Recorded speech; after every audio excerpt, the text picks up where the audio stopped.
So who else has one? Kaladin. Oh, nice. Yeah. Dwarven the brothers. two dwarves. Lord. Yeah.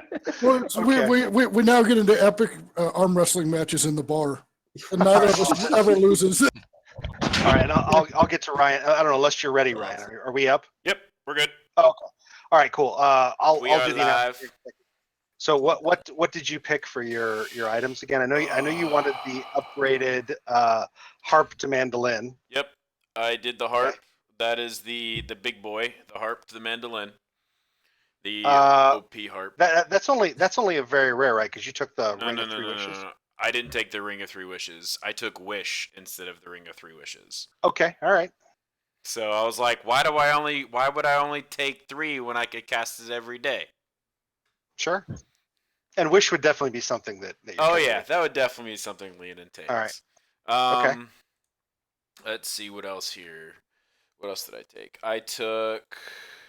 Oh, I have it right here. I took the Tome of Leadership And Reddit. and read it. Okay. So hooray for +6. Dang, you took all of Reddit? Yeah. Shit.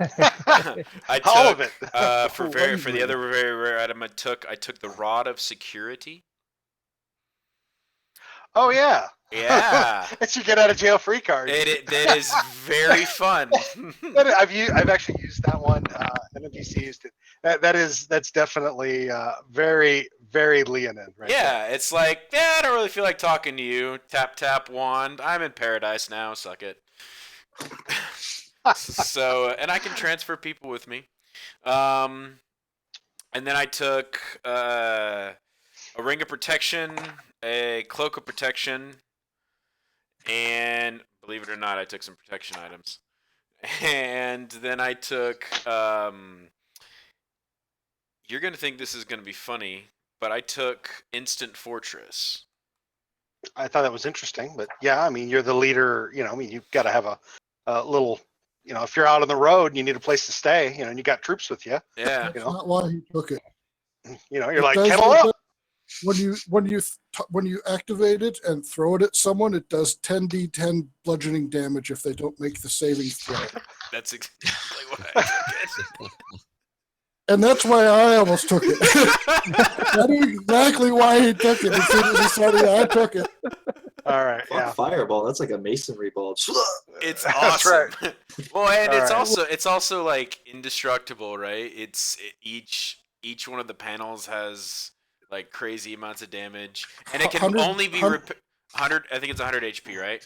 100 HP per Yeah. wall, can only be damaged Well- by siege weapons or magical weapons. Right, which basically would be like the Tarask, the Kraken. You know, I mean those are monsters that do siege damage. I think it specifically states. And they it's do. only a 5 foot by 5 foot, but I think it's 3 stories tall, so it's not gigantic. But No, well, it's 30 foot on a side and 30 foot tall. Oh, I is think, it 30 or by 30? 20 or 30.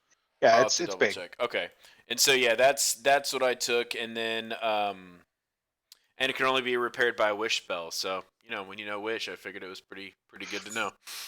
Yeah. Okay, well, we've got about 45 before I've got to jump out for another call. That'll give you guys an hour to do some planning. So real quickly, for anybody who might be paying attention, we're in the last 3 sessions of Wardens of Farvale. This is the finale.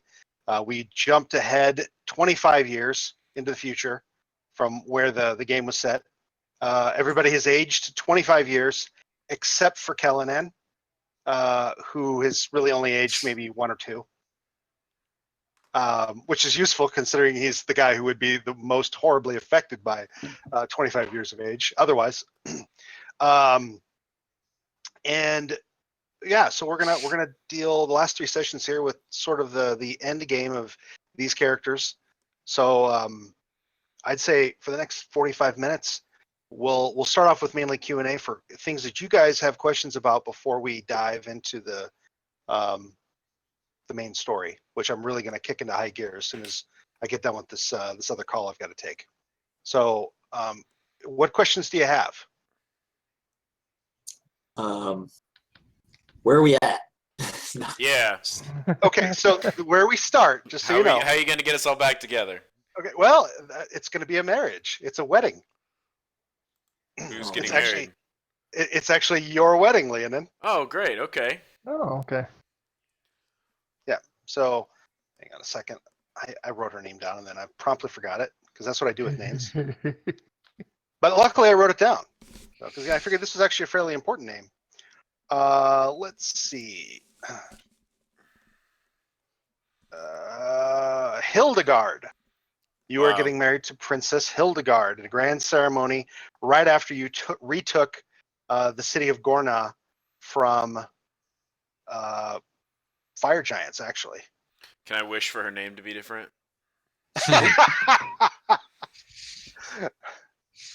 Yes, it is now Princess Gonad.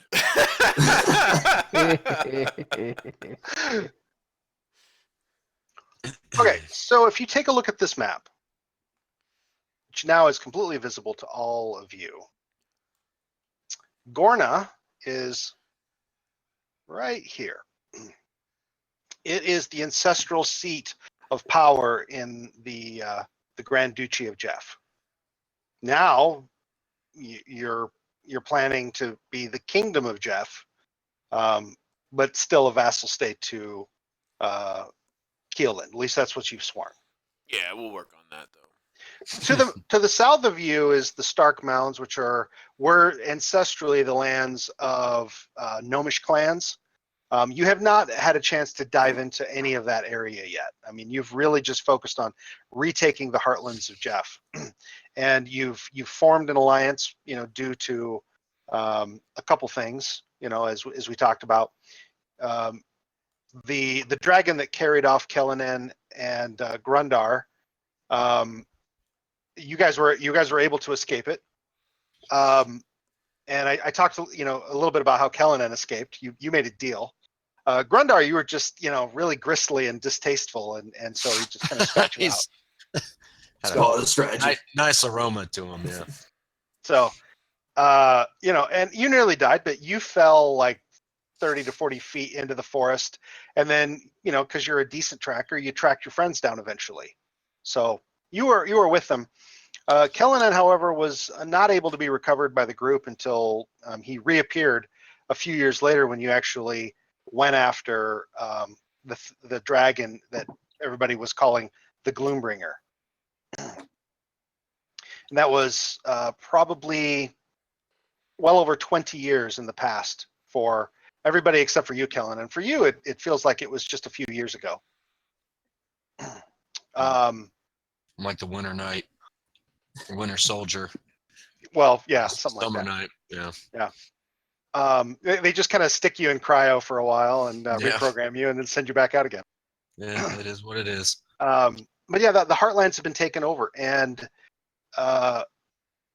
you have lieutenants, you might call them, Leonin, that you have sort of put into positions to be leaders over specific cantrips, which is kind of the Jeff way of calling it a barony. Mm-hmm. Sir Amstead died, years ago and was replaced with a new guy that you were able to easily mold into, somebody you could use. Your father is still alive, but just barely. And he actually had another child, which would be a much younger brother to you, that stands to inherit the barony of Farvale. Okay. Young Andre, when he turned 17, just as I kind of wrote about briefly, somebody named Mab showed up, scared the living bejesus out of you, said she'd bought your favor, and all she wanted was your illegitimate son. You didn't give him up, but in negotiation, you knew you were going to win. You got her to give him back after a year and a day. Mm-hmm. And Andre was changed when he came back. He was more powerful. He had sorceress capabilities about him of some kind. Well, I shouldn't say sorceress. There were magical abilities about him of some kind. And he was definitely much more competitive, ambitious, and from the time he came back, it was growing and apparent, that he wanted to be your heir apparent. And in fact, it could be said that it was even more pressing as you gained more and more land because you still had no wife and no heir. Mhm. It took you over 20 years to negotiate for the King of Keelan's daughter, but you effectively did it. And after he helped you probably 5 years ago retake the city of Dursith, far to the north of Gorna, which it's in the cantref of Gwerth Bryn, just south of the Knuckle. So if you look up here, this is the mine that you guys went with Okar Iron Eyes to retake. Okay. And it was a gold mine, and you made a lot of money out of that. All of you did. And then Dursith is just here to the south. Now, if you come way over here, here's Mordenath Moor. And I'll get to that in a minute because I know that's, you're interested to know a little bit more about that, Grundar. But so after he helped you retake Dursith, his forces took some pretty heavy casualties. Andres did. And he told you he would rejoin you in your crusade south, but he never did. And you made a couple of really strong pushes, and finally retook Gorna. And you said and Andre went with who did he go with? he went with. Okay, no, he went with Mab. I know that, but like, how does he like? How did he go also with the knights? Is that what you said? So, or I'm just thinking of things. Okay, I'm just imagining things. Go ahead. No, you had the knights accompany you into many of these locations, but you had to form levies. And when he came back, he was absolutely handy at raising levies, troops Okay. from the local population. Now he did it under his own means, and you started to get word that maybe not everybody who was in his service was had volunteered, but they fought really hard and they were effective. And and in your mind, as you look back over the years, you might have sort of said to yourself, well, it's better that he have some of these ruffians working for him than to have them plying the highways taking people's gold, right? But when you left Dursith, you haven't been back there since, and you've heard a little bit about how he's put a lockdown on that cantref. But he sends you gold, which has really helped you to maintain the mercenaries that you bought, and all these other things, so that you could keep pushing. And you've taken everything back all the way to the town of Clear Sky here, and then everything beyond this red border is all part of the Jolf, which is still lands kind of held by fire giants.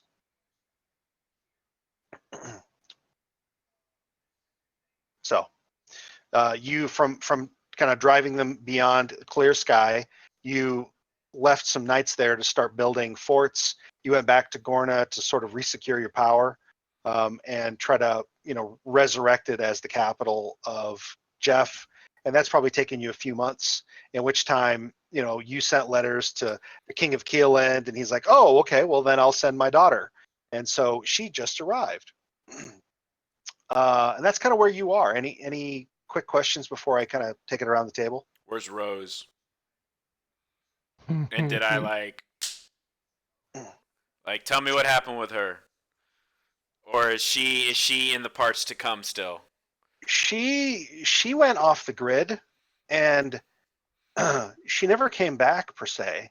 But you suspect that a lot of the maneuverings that have kind of put Andre into a strong position, even within your ranks, probably weren't just of his own making.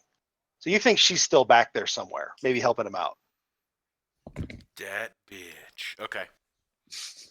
All right, who wants to go next?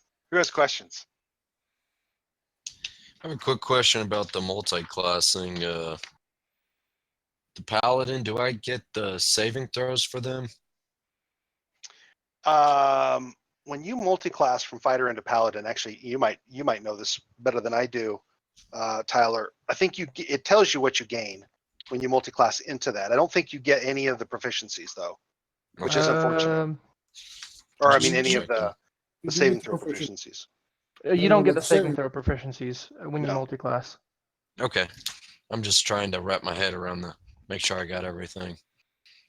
Yeah, there's a section on multi-classing. It tells you like what you gain when you pick that new one. I think like some of them, like you get an extra armor proficiency or weapon proficiency or whatever. But there's a lot of overlap between fighter and paladin, so I don't know.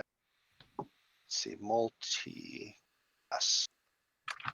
Yeah, if you look it up in the compendium, it'll tell you what you need. Like, so as an example, technically to be a paladin, to become a paladin, your strength has to be a 13, and so does your charisma. So I don't know, did you get your charisma up to the prereq? My charisma's been 14. Okay, so you're fine. Yeah. And then you can see what proficiencies you gain. Like it says you get light, medium armor, you get shields, you get simple weapons, martial weapons. That's pretty much all you get. Okay. I'm good then. Okay. All right. So for you, since we're talking about Kellenan, there's not as much history that's passed for you. There has been for the rest of the group. Mm-hmm. For you, you were sent to fight the Gloombringer 2 years ago, and what you know is that there's like a thin barrier in the Feywild, which is where you spend most of your time now. And what is that picture? Like, whatever. Okay, so there's a thin barrier between the Feywild and the Shadowfell, and you're fairly certain that where Titania sent you took you into the Shadowfell, and you fought this dragon on its own ground, and it whipped your ass, and you were able to get the hell out of there. And when you came out, you didn't come back out into Shadowfell or into the Feywild. You came back out into into the real world, and that's when you're like, well, shit, if let me see where my buddies are. And for them at that point, like 5 years had passed, and for you, it had been like only a few months, right? So you helped them out, or I should say, you got them to come with you. You fought the Gloombringer, and then Mr. Breyer, like a satyr, showed up and escorted you back to the Feywild again to go back to your dryad mistress. You spent maybe another 1.5 to 2 years doing, running missions for the Summer Court, spending quite a bit of it with Titania. So you got to know the queen of the Summer Court to some degree. Very powerful, somewhat capricious, doesn't ever really tell you what's on her mind, she wouldn't let you get close. But the Dryads, on the other hand, let's just say that you have a revolving group of girlfriends, and you've been encouraged by the Summer Court to create more offspring. For the record, so does Leonin. It's a hard job. He just doesn't flaunt his girlfriends around. Right. Just making sure we're clear on this. So, now, what's interesting is that you got to know Fio, which, as it turns out, Amir knew quite well too, and so you actually have a child that is the half sister of Amir's child, although she stays in the Feywild. Interesting. And even though it's only been 2 years to you, you have children ranging from age 10 to like newborn. You don't even know how many you have. Like I said, it's a tough job, but someone's gonna Right. Okay, so you are kind of out of the picture for the moment, but we'll work you back in. Right. So, all right, who has questions? Who wants to go next? Grundar does. I don't know Actually, what the hell he's I'm- doing. I'm still trying to Can I, build out Zahira. So Okay. can I do a little bit of my own? Like explain what I'm doing? Absolutely. All right. So for the past, however long, Grundar what he started out doing was he really took it upon himself to hunt down any of those orcs left in the area. So any report of orc troubles like in the area, he's taken, like he'll be at a bar somewhere just in his cups. Somebody's like, "Oh, there's fucking orc raid on the road," and he's just immediately weapon in hand, he's out the door. He's been hunting down orcs for however long, but he's So also been. Were you based primarily out of Hawkok doing that, or were you just roaming wherever?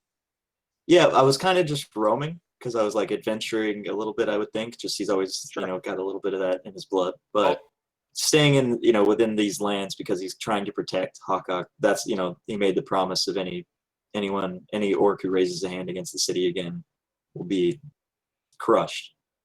Point of order. So, yeah. Leonin promised Grundar for helping him, he would build him a fighting pit. Okay. So he's also been competing in the fighting pits every now and then, just showing up. We talked about that. We did talk about that before, and Leonin did promise that would be built. So you built a legal fighting pit in Hawkok? Yes, or like an inn/arena.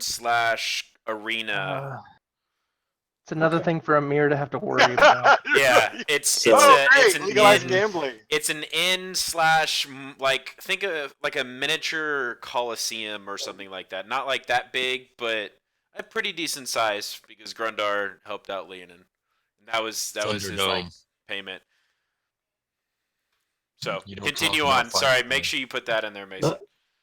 All right, yeah. So every now and then, Grundar, he likes to return to the city and show up a little, like a celebrity appearance in the fighting pits, just crush some heads and buy a couple of drinks for the people, and then. Do you wear the belt when you go into the pit?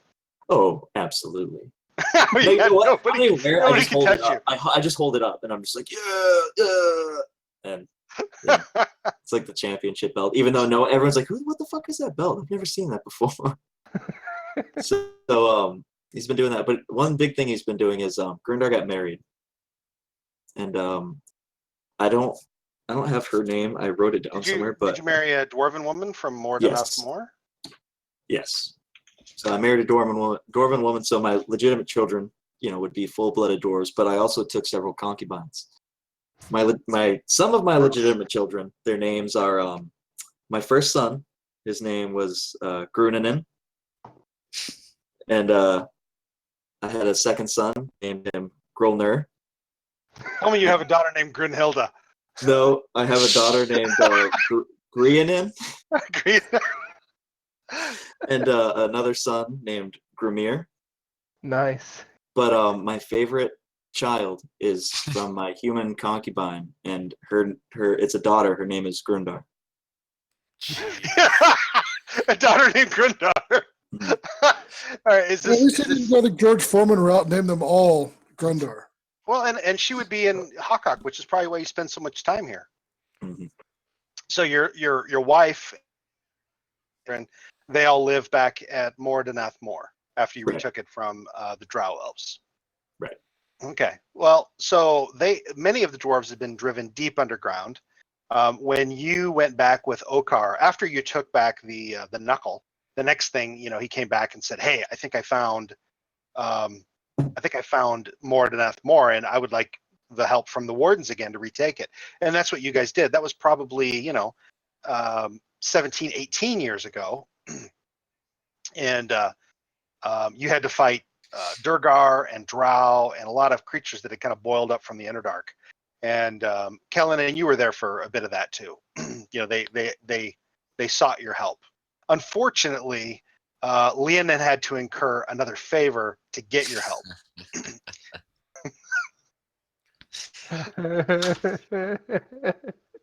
Why do I always have to incur favors? This is because it's you. Because it's you. When did I reach? At what point of this campaign did I reach? What can I start taking 9th level spells? The 18th level. Oh, okay. So what point did I reach 18? Because I'm stopping to take favors and starting to use wishes. All right. Well, probably fairly recently, actually. Probably here at the end of this war. So anyway, you guys retook Mordenath more, and while the rest of you disbanded, Grundar, you stayed with Okar and journeyed deeper into the Underdark to try to find the mountain dwarves that you believed abandoned Mordenath more, but didn't go above ground. They migrated elsewhere in the mountains, and you found them. It took you about a year, and on your escort mission to bring them back, while Okar had like a small clan of dwarves that sort of kind of retook and held the hall, you fell in love with what would have been like, you found out probably like a third cousin. I mean, huge dwarven families, but That's not weird. Well, no, I mean, they don't. No one of the dwarves would consider it weird, but Right. you ended up marrying her, and you got her pregnant twice before you left the dwarven kingdoms to head back out into the world again. Your kids have So you've been floating between Mordenath Moor and Hawkok really ever since, kind of staying in the mountains and hills to the north side of Jeff, and so you probably know every tavern between Mordenath Moor, the Isle of Rune, Durseth, New Midwood, Hawkok, because you've been in every inn, listened for rumors, and then you'd just be like, set down your beer, grab your gear, head off into the woods, track down the orcs, slaughter some more, and then went back to drinking again. And you've made a career out of killing orcs.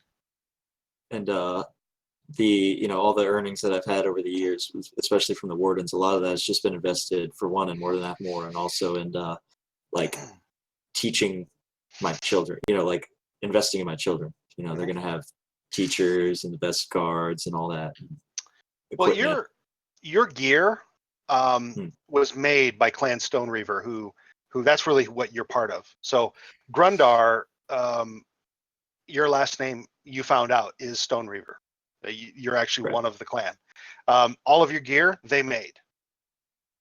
Well, anything that made sense, right? All your weaponry and armor, they made that stuff.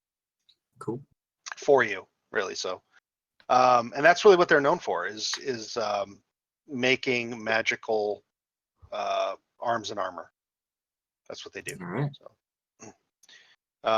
any other? I mean, so and you happened to travel with Leonin to Gorna on his final push.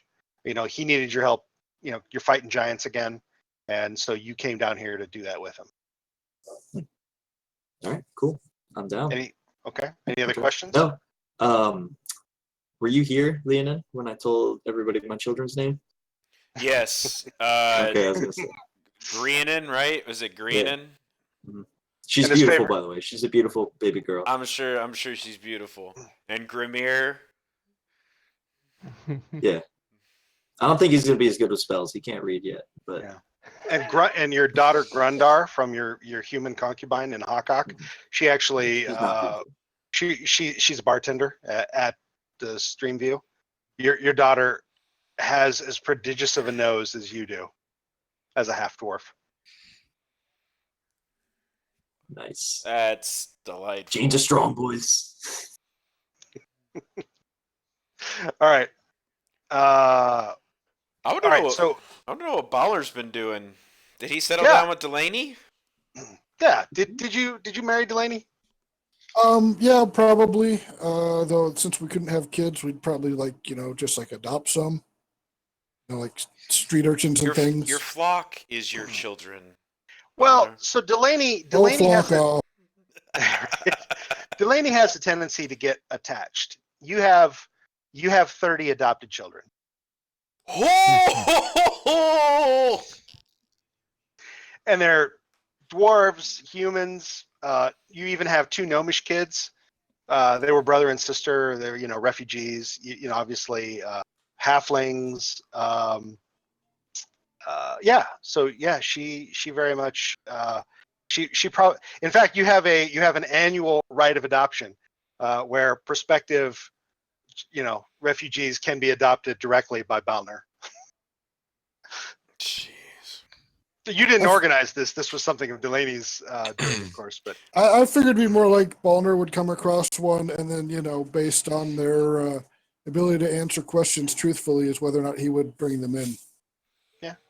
So Leonid's helped Balner build like a very large house for himself. Well, so did you ever increase the size of the shrine at Watcher Hill, or did you spend most of your time investing it in the temple out in Orlane? Mostly the Temple of Orlane, just because that's where Marika's main temple is. It wouldn't be right to move the temple of a agricultural goddess into a city. Did you open further temples in the Heartland? Yeah, I would expect it to open additional like satellite temples and stuff, so that we could have priests and other associated churchgoers or like church members available to do help with. Here's when you should plant your crops and whatnot to basically bootstrap the agricultural production of the region. Well, so you opened new temples that were really about the same size, and really, you thought, I mean, they're tough. They're defensive. No point in changing up what works. So you ended up really using the exact same design in Pregmere and in Durseth, and you've been able, through just tithing and donation, to build both of those temples, each within about 6 months' time, and staff them with new clergy. So while you're based in Orlane, you have your very small shrine in Hakak, but that's really just more for people to say, oh well, if you're wanting to get connected with Marika, you need to go here, here, here, and you really kind of formed up in this kind of triad up in northern Jeff between Orlane, Pregmere, and Durseth. And you now have 3 temples there. The one in Durseth was just recently completed, and you just sent missionaries to go build it out. You sent about a half a dozen to open and that I temple. built them with my bare hands. You actually did. You have a little bit of personal experience with now, I guess you'd say, Lord Andre Coles, who you guys have known for many years, that he's the illegitimate son of Leonin. And while you've been in Durseth, you've witnessed firsthand his trusted underlings they definitely are cruel, not to the point of driving everybody out, but they rule pretty heavily through martial law, and they do so in the name of defense of the city, and but it's definitely not. It's a very different feeling than Hakak, Orlane, or Pregmere. Wait, where's Andre thinking he's taking up residence? He's up here. Oh, and now he's in Durseth, and you're down here now in Gorna. All right. So that's kind of been the work that you've been doing, and the countryside has flourished with new growth ever since you've been sending your clergy out to help people till the land again and get production going. So and then as discussed in Orlane, I'd open up a college for agricultural sciences. Yeah, you did say that. The local legend is that you built the town with your bare hands. You did it long enough ago that what was the name of Zachariah Ormond, the mayor? He was still alive, and he would tell people, "Oh yeah, he did it." Nobody believed him or you because you did it when mainly it was just the local townsfolk living in the town, and to them it's all a big running gag, because nobody believes it, even though it's actually true. But a lot of the people, a lot of the humans from the early days when you first went to Orlane and recovered the temple and stopped the reptile god, a lot of those people are dead now. I mean, that was mostly human village, and most of them are gone. Although you do maintain contact with Llewellyn and Dorian. I think it was Dorian, the 2 elves that were friends of Zacharias Ormond. They still talk to you, and through them, you communicate still with Killian. Sounds good. Any other questions? One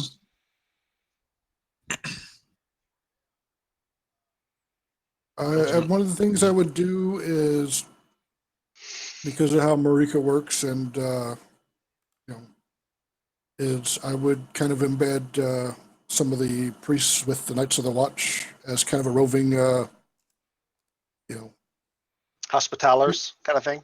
well, being able to judge if someone, well, they can, if they come across someone in need that needs healing, they can do that. But, or if one of the knights needs healing. But also, they're kind of known as, kind of truth tellers. Oh, Inquisitor. That's what the knights call them, Inquisitors. But by the time that they started calling them that, it was too late. You were already so embedded with them, and they depend on that service so much that they let it be.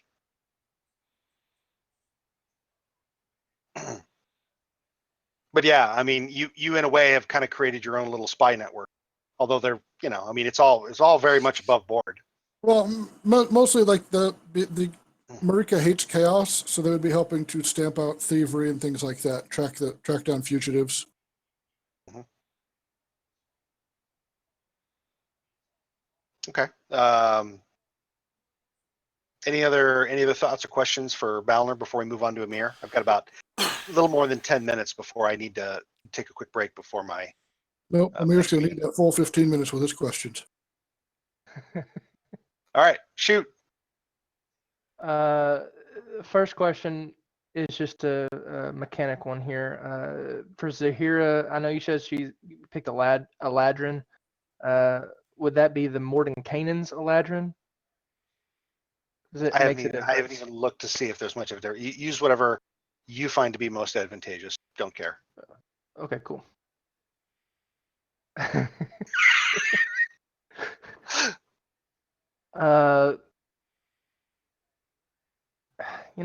really don't have any specific questions, to be honest with you. Well, you were talking about teleportation circle. That could be very, very yes, very important. Well, first of all, let's talk a little bit about your home. Right. Your father wasn't too terribly old, and at some point, word got back to him there were significant changes in Jeff, and he ended up coming back, and he'd started a bit of a business up north, like in Tusmet, I think it was, which is where he was from, and he brought with him 30 head of horse, and he set up residence in Jeff, trading in horse flesh again. And he thanked you tremendously because it was, it was not dangerous anymore to do business there. And right. He brought back with him 2 breeding, like a mare and a stallion, that over the last 15 years have made him wealthy beyond any dream he ever had of being wealthy. So he moved back into the little house about the time that you've only been mayor for like 6 months. So okay. Yeah, he moved back into the house. Well, actually, no, he had enough money. He bought himself another house. And so you had your place. But about 6 months ago, they basically, forced you into the position, and you ended up moving into the mayor's mansion, you and your daughter. So okay. You just have that little house kind of off to the side. You really don't have much going on there. Your daughter and you use it as like a laboratory, storage area, whatever. Your daughter spends time there when she just wants to get away from the bureaucracy. So makes sense. The teleportation circles, where would you have wanted to have set them up? Well, one in Hawkhawk for sure. And I would have done it before I became mayor, probably. So one would be at my place. Sure. You put it in your sister's bedroom. Okay. And then another one would be in Orlane, because I knew Balnor was spending a lot of time there. Where would It'd you be put good. it in Orlane? Like in the temple? Well, wherever he would let me, I would ask him. What is it you were building? A teleportation circle. For fast travel. Perhaps in the courtyard for the college, Oh, okay. That'd be pretty. or Yeah, just outside the entrance to the college. okay, I'd put one there, and then I wouldn't know about where Leonin's like head. Basically, one in wherever everybody's like main headquarters besides Kellenan, because he's in the Feywild. Right. Well, Leonin's home has really been in Hawkeye Keep until Gorna, right? I mean, he's kind of been on the move, retaking land, but he hasn't really settled down until you've come to Gorna to be at his wedding, and you kind of learned over the last few days that he intends to make this his capital, because it's the true capital of Jeff, always has been, for as long as anybody can remember. I would make plans to start one there. Okay. But those are the only places that we would have done that. maybe one in the Stone Reaver, like the stone, wherever Okar would lay his head. Yeah, he said the wardens are always welcome, and he calls it the room of receiving, and he it's deep inside the land of Mordenath Moor, in a large hall, and at the end of it, you set up a magic circle there as well, or a teleportation circle, and if you wanted to, you could also throw one in the dim forest, where Killian is set up. I would do that too. Yeah. So you've got another one in Lynn here, which, is not that far. It's probably, a day's hard run for Killian, or maybe 2 or 3 for everybody else to get there. But you've got one in a tree home in Lynn here. So that's probably it. I mean, you've spent a little bit of time in New Midwood, just because it's the next largest walled area west of Hawkok, and you may remember you traveled through there before you encountered the Cyclops. Right. They rebuilt on the other side of the river, and the new town is walled. Newt. Yeah. Balner. First child Balner adopted. Yeah. You're back. Yep. All right. Settles that. That was easy enough. Yeah. And also something I don't know how long I would have like level 7 spells to use. Level 7? Yeah. Like how long would I have been able to do level 7 spells? I'd say 5 years. Okay. Because one of the spells that I took 2 spells for level 7, teleport and etherealness. So with etherealness, here, I'll just pop it in the chat here. Oh, that's a wall of text. Yeah, well, basically what it is I can go into the ethereal plane and interact with things in the ethereal plane. Isn't that where Zara is? Like where she kind of operates out of? Yes. So I'd actually be able to interact with her rather than just talk. Yeah, she's actually tangible on the ethereal. Yeah. When she chooses to be as a ghost. Yep. Yeah. Okay. That's So really here's the what only other thing I can think of. Okay, so for the last 5 years, Zara has told you that, because when you were receiving these, like, you thought they were like maybe visions sent to you from Zara or something, of like the large black winged shape, and then you defeated the Gloombringer, you thought that would be the end of it. Maybe Zara would be at peace, and she said no. That was not the Gloombringer, not truly. And in the last 5 years, she tells you that she overheard your mother in conversation with some visitor that she would only go out to the woods to talk to. And they were like arguing a lot, and it was kind of ugly, and she thought that other person was a guy of some kind, but that was really all that she really knew. But she said that's the Gloombringer. And she says that she doesn't know for certain, but she thinks that the Gloombringer is what killed her. Maybe because he was angry that Mother left. All right. All right. Any other questions before I drop off for a little bit? Not a question, but just letting you know, I did take the linguist feat for the level 8. Okay. And I figured it would so be now okay. he knows Sylvan. Yeah.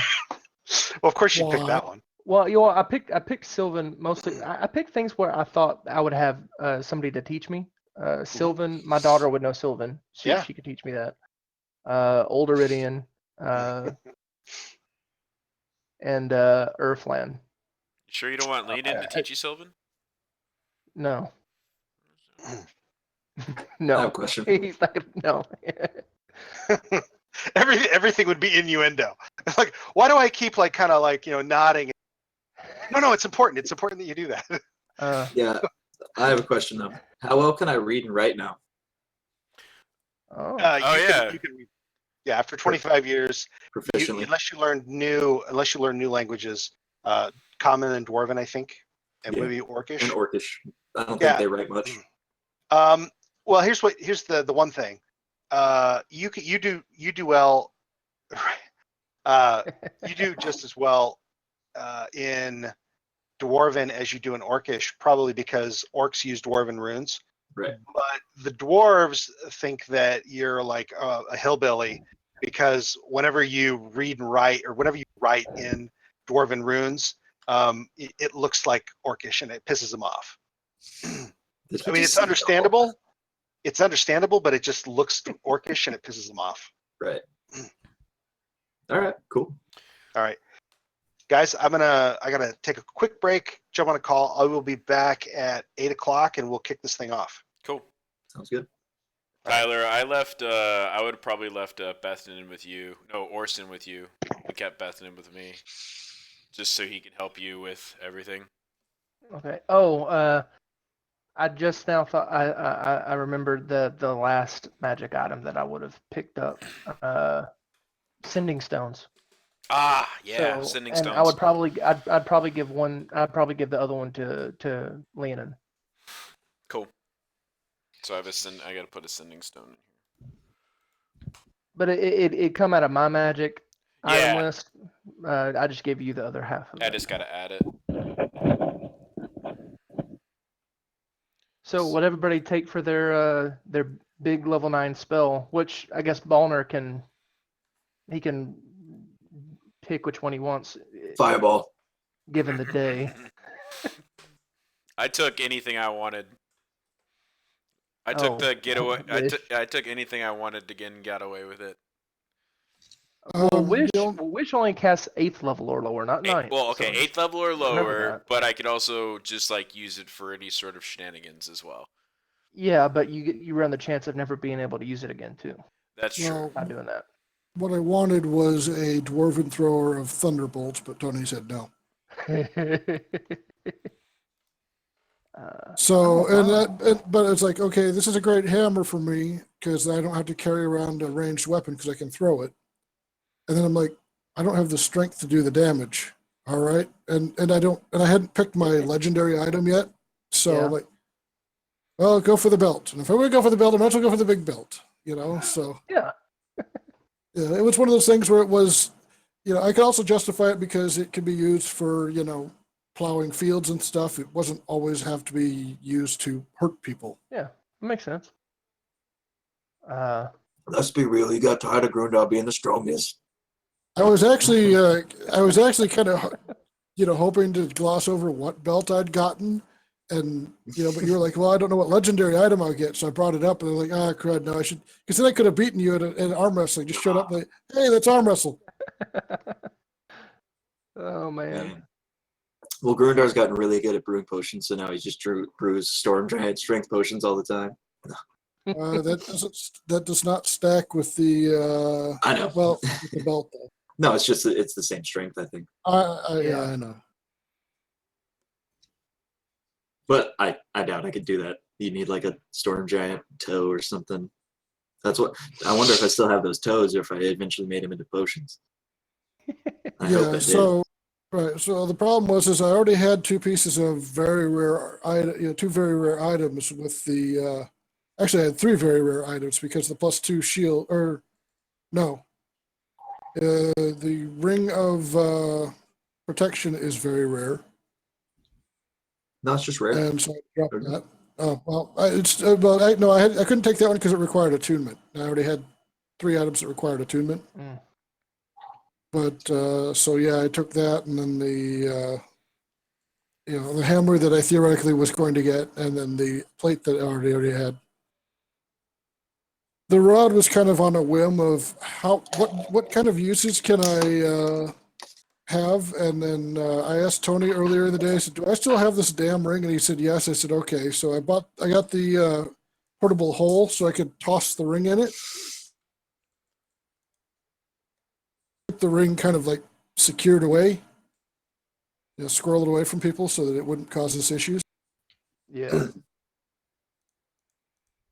Because I figured, that I would, with the 29 strength and maybe with Grundar's help, I would take the portable hole, fold it up with the ring inside of it, and then stick it between 2 very, very large boulders. Seems pretty You good. might be able to do that.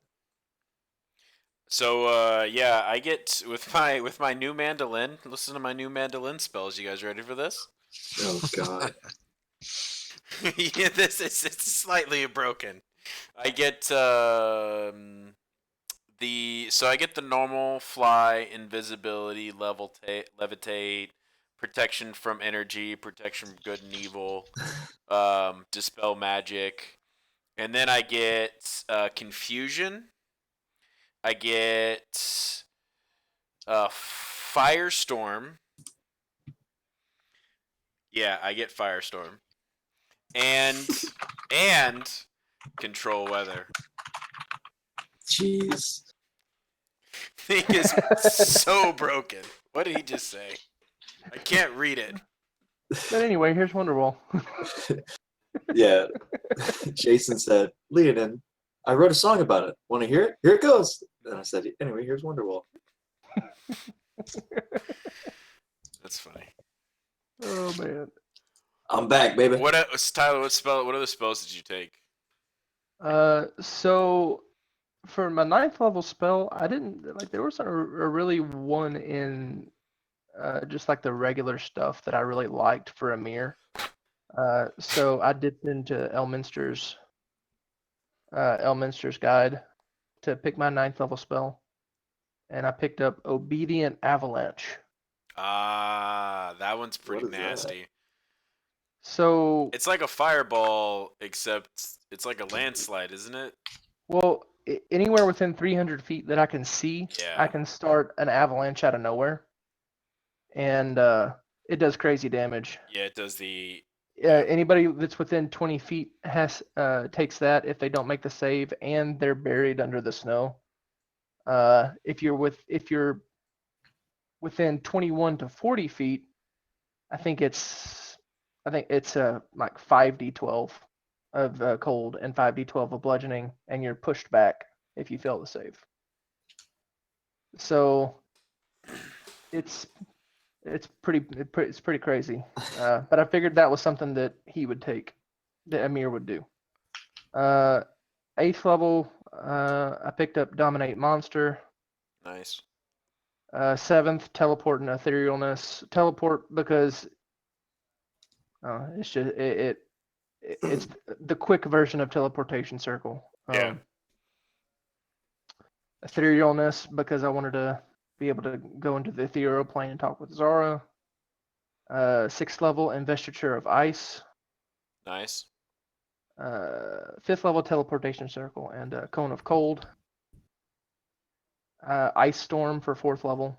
And then I have the same spells at 1st, 2nd, and 3rd that I had before, except instead of winter's breath, I have tongues. Nice. I'm not gonna have enough actions to use all these freaking spells that I got. No. So I went a little power hungry on mine. So I got Wish. You're gonna laugh at this spell list. I got Wish. I took Power Word Stun. I took Force Cage. I took Disintegrate. Disintegrate's my favorite. I took Raise Dead. Dimension Door, Polymorph, and Greater Invisibility. And the same third, 2nd, and 1st level spells. Raise the dead. Come on, everyone, up to the cemetery. Yeah. I went well because I could pick what 2, 4. I could pick 4 spells of anything I wanted, anywhere I wanted. So I was just like, most powerful spells in game. Okay, I can already take Wish. Disintegrate. That sounds cool. Let's take that one. Force Cage. That's already OP. I know that, but I can take that anyways. And then I was like, Raise Dead. That's useful. You do know that Raise Dead is a bard. Yeah, Raise Dead's already a bard spell, yeah. Yeah. All of those are bard spells except Disintegrate, and I think Disintegrate Power Word Stun isn't. I think Power Word Stun's a cleric spell, right? Or it's Templar. a bard spell. Oh, is it Power bard Word spell Stun is also a bard spell. Huh. And then Dimension Door is just fun. It's like playing Portal. I almost took that cloak that lets me Dimension Door, so I could just be like, surprise! Stop! Don't worry, I'll Dimension Door you so you can just you and Kellenen can jump through a hole together and then. Right. Yeah, because otherwise it's an action for me. I have plane shift. That wins. Oh, look, it's a demon. No, it's not. Well, I did end up taking 1 feat from leveling up, and I took I called it Arcane Avoidance, but it's the feat's called Mobile. I gained 10 feet of movement. Oh yeah. When I use dash, I ignore difficult terrain, and then when I make a melee attack against a creature, I don't provoke attacks of opportunity from them, whether I hit or not. And I can make 3 attacks per turn with this scimitar speed after my first turn in a round when I rage. So Mobile is nice to have on monks. Oh, I'm sure. I took sharpshooter for use with the hammer. Oh. Yeah, mobile is going to be cool because they can just like, especially if you fight something weaker where I just, 1 or 2 shot it, run up, and then move on to the next one. I'm not even sure what all I can do. I've got so many. Right, you things just with gain so much. With this paladin, yeah. So I you went said from you being went. a basic fighter to all this extra stuff. You said you're going 11 fighter, 7 paladin. Yep. Okay. I also took Let's see. Inspiring Leader. Don't let me forget about that, guys. Oh, 10 HP. I like it. Yeah. So That's like before a battle, you can spend 10 minutes. Before right? a battle, I can spend 10 minutes inspiring companions. Each creature can gain temporary hit points equal to your level plus your charisma modifier. So it's 18 plus 6. I just want that every time you inspire us, you just give the speech from Independence Day. Oh, I probably will. This one has to be 10 minutes, though. Just repeat Yeah. it. You gotta make the rewinding noise. Don't let me forget about that. You guys can get, what's 18 plus 6? 24? That's, No, Yeah. 23. 23. Wow. 18 plus 6. That's 24. 24. Okay, I was right. Math is not my Believe in strong yourself. suit. So 24, 24 HP before each battle. Cool. Also, can I tell you guys about how I almost took the Helm of Brilliance as one of my items? 19 That's a grunt. intelligence Grundar would have been awesome. That's a Grundar type item for sure. Well, that's what I was going for with the Helm of Comprehend Languages, but I was like, I don't want to take that because then I just have to. I'm not Grundar anymore. I'm like, I say, my good chap, I'm going to hit him with my axe. Well, comprehend languages doesn't make you talk differently. No, I meant the intelligence thing, where I was just like immediately a right. brilliant scholarly mind. Yeah, I'm suddenly having that flashback to that Transformers episode where frickin' Grimlock gets a hold of the Crown of Intelligence. So did you choose Helm of Comprehend Languages? No, I just went because that was going to be my legendary item slot. I just took the belt, so I have 29 strength instead. Helm of Comprehend Languages. I wasn't going to it? take a legendary item. I don't even know So, what confusion That's does. not legendary though. No, it's not. I wasn't going to take okay. one. So because I could you really, working? yeah. I got you. Let's see So what the it's spell Because even does.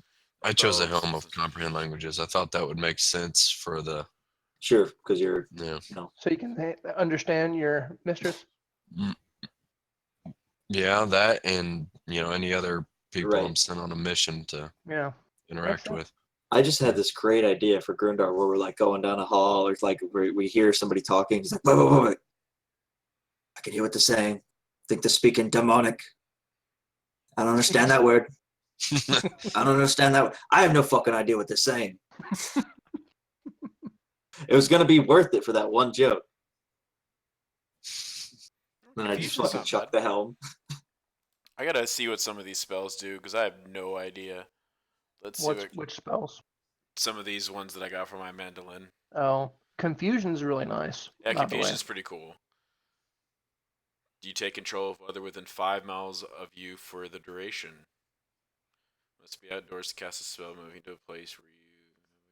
Up to 8 hours. Jeez. Yeah. It's crazy. I imagine Leonin messing with Balner. Like Balner's at the temple, like, today it's going to be clear. No, But I could I- honestly be like, he could just like send a message, be like, "Hey, Leonin, I need some rain for my crops." Yeah, right. except that I have control weather. Well, that works too then. There you go. Let's see what Then this I one definitely does. imagine you guys like fighting, like. But if he did that to me, then I'd be like, oh, by the way, there's going to be an insect plague in your town. It starts in your bedroom. Oh no. Jeez. All right, so Fucking storm made up cockroaches. of sheets of roaring flame. Blah, blah, blah. The area of the storm consists of 10 10-foot cubes.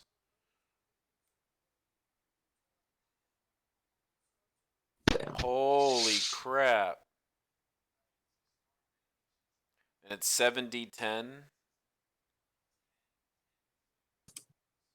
Well, that's pretty good. It's almost as good as my fireball. It's like 10 fireballs. How many is that? Yeah, right. You know numbers now. I know. All I right. forgot for a second. What is this? Oh, this is just straight damage. Never mind. That one's not impressive.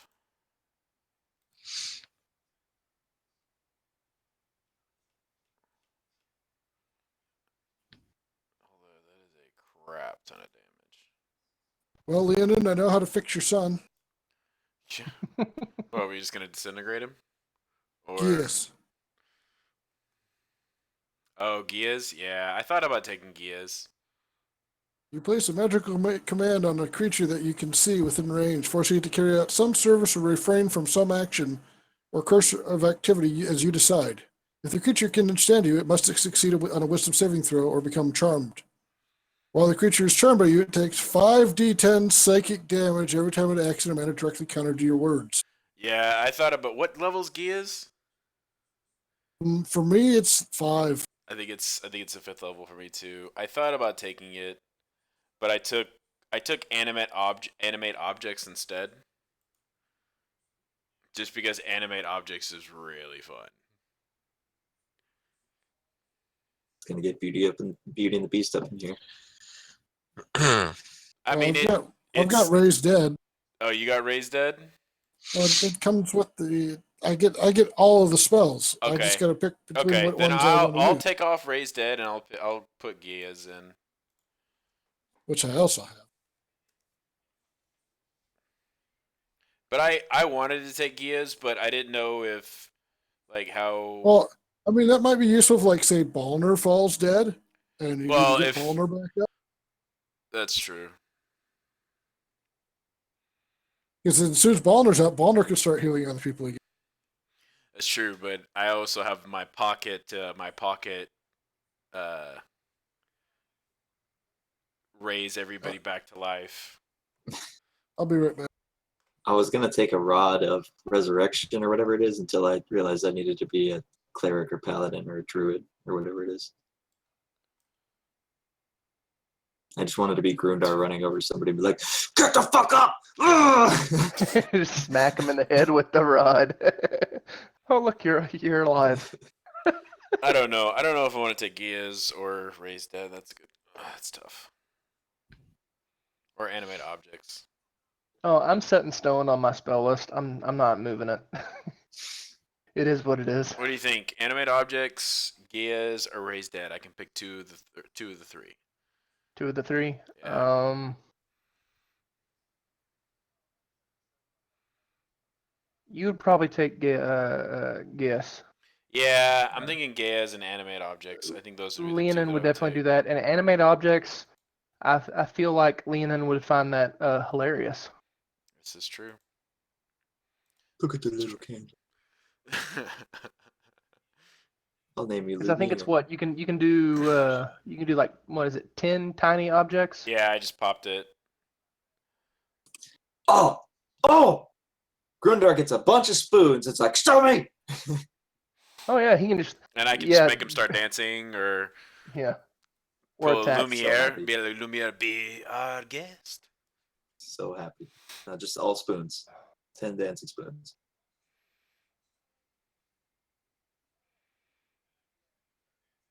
You weren't there for that part of the game when that happened, but we basically went into the general store in one of our first games because we thought they were like part of the cult, and we intimidated the shit out of the shopkeepers.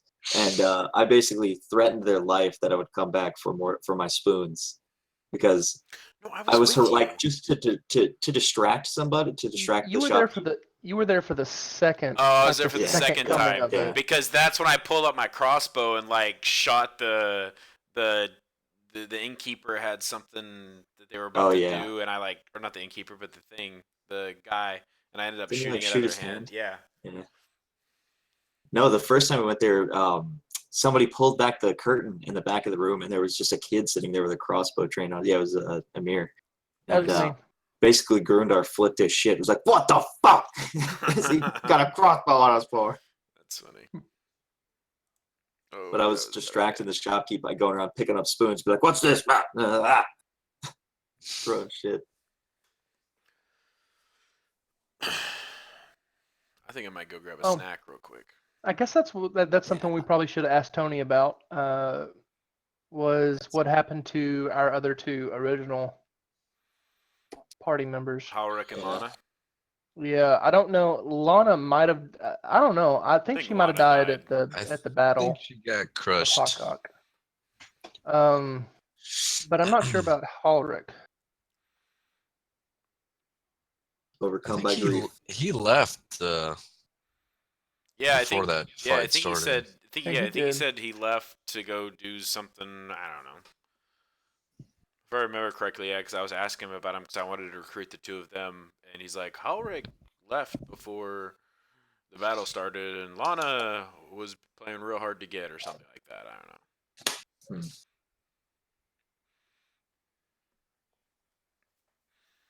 All right, that's enough ice cream. That's why I still have 2 tabs open. Makes sense. So yeah. Oh, I'm the king, guys. Nice. You are the king. I'm a king too, or something. I'm the summer night, bitch. King of the castle. I can't make fun of Leon anymore for having a bastard child because I have one too. That's true. That's why when he said that, I was like, oh, the irony. I have more But though. mine happened under duress. I did not want that to happen. Hey, Don't tell her that. I was under duress Oh. too. My girlfriend was Well, about I to get mean- married to another guy. That's very duressful. Well, okay, so Zahira probably knows what happened. I mean, her mom's a dryad. I mean, she knows. You think so? I mean, there's no way. I mean, There's no way she knows it. Lenon's probably told her the story about what happened. So But is Amir- Kellen in your but Amir daughter's loves his daughter, stepdad? though. That is a good question. I think I'm your daughter's stepdad. So Oh, we got God. that thing. We'll get together on family reunions and shit. I mean, I'll see you every now and then, but Zahira Yeah. stays in the prime plane, the prime material, with me. You didn't. You didn't. I thought you killed the one that, like, you didn't kill that one. No, the one that was on top of me, I intimidated her to get off me, and I rolled like a nat 20 on my intimidation, and she got real scared and got off me. Oh, it's the and other two then that tried to push me off. Just wasn't ones that fast tried to- enough. the ones that it's because I rolled a 12 on that performance. Uh, so the other two tried to push you off the tree, Yeah. which probably wouldn't have killed you, but it would have hurt you pretty bad. So I dusted them. They were gone. You guys want to see something cool? Sure. So, oh, plus 18. Okay. I have it in persuasion, performance, intimidation, and deception are all plus 18. Well, I because only you have have this. you have 4 things with expertise, right? Yeah. Because you're a lore bard. Yep. And then all the other useful things are either plus 15 or plus 9. My investigation is the only thing that's really high. And your DC is 21, right? With the robe of the Archmage, yeah. Yeah, that's what I got mine up to. Well, you got yours up there because of the book. Yeah, because of the book.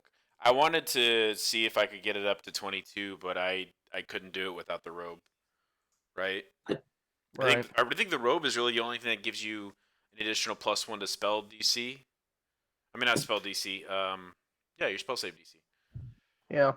Or if you wanted to something, but since you read the book and your total that you can get is up to what, 24? 22. 22? It only increases to 22, I think.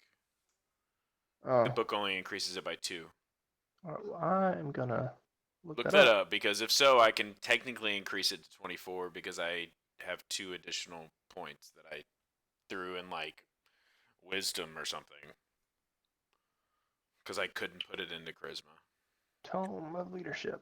No, because max you can do is +2 to that Okay, kind of thing. yeah, your charisma score increases by 2, as does your maximum for that score. Yeah. So. I didn't think it increased by 4.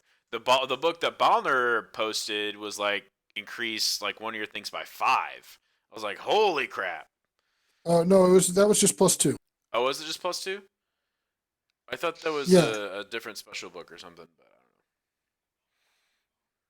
No, So- it's there's one that you can do for strength that will get your strength up to +25. I think it's silly how you can like have all these things for plus additional strength, right? I think And like charisma just kind of gets shafted. Charisma, intelligence. think Charisma's it so was, strong in this. I think with has a little bards, power too. not bards, barbarians, their capstone ability is being able to get their strength up to like 20, 22 or something. Let me look. 29 strength belt. I don't know. Well, I know, I'm saying to get Right. get to it without. Yeah. Okay, yeah. So primal champion, which is the capstone ability for barbarians, Bring your back. maximum for those scores is now 24. Your strength and constitution scores increase by 4, and your maximum for those scores is now 24. So if you Before had magical items. So if you were a level 20 barbarian, it could go to 24, And then if you read the manual of bodily health, it would increase the maximum and the actual score up to 26 if you were already at 20 to begin with. All right, so I have something cool though. Check this out. Spirit Shield. That's my subclass ability, but I got this at level 14. I get to do that as a reaction every turn. Nice. That's pretty cool. Is anyone else out of room on their feats page? I have a bunch, but I could still add more. And you can close them up and stuff like that. Yeah. I keep all of mine closed. Yeah. And honestly, I don't get a lot just because sorcerers don't get a whole lot. A bunch. I can't feats add and any traits. more. I literally can't add more. Huh. Oh. I also like this though, especially because this belt. This makes this so much better.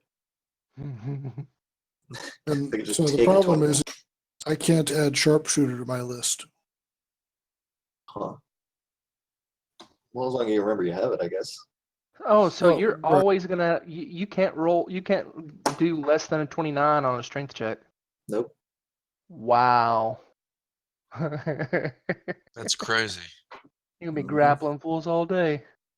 And I can remember I have Tavern Brawler, so if I punch somebody, I don't even have to. Well, I guess I would have to drop my shield or my sword, punch somebody, but I can grapple them with a bonus action.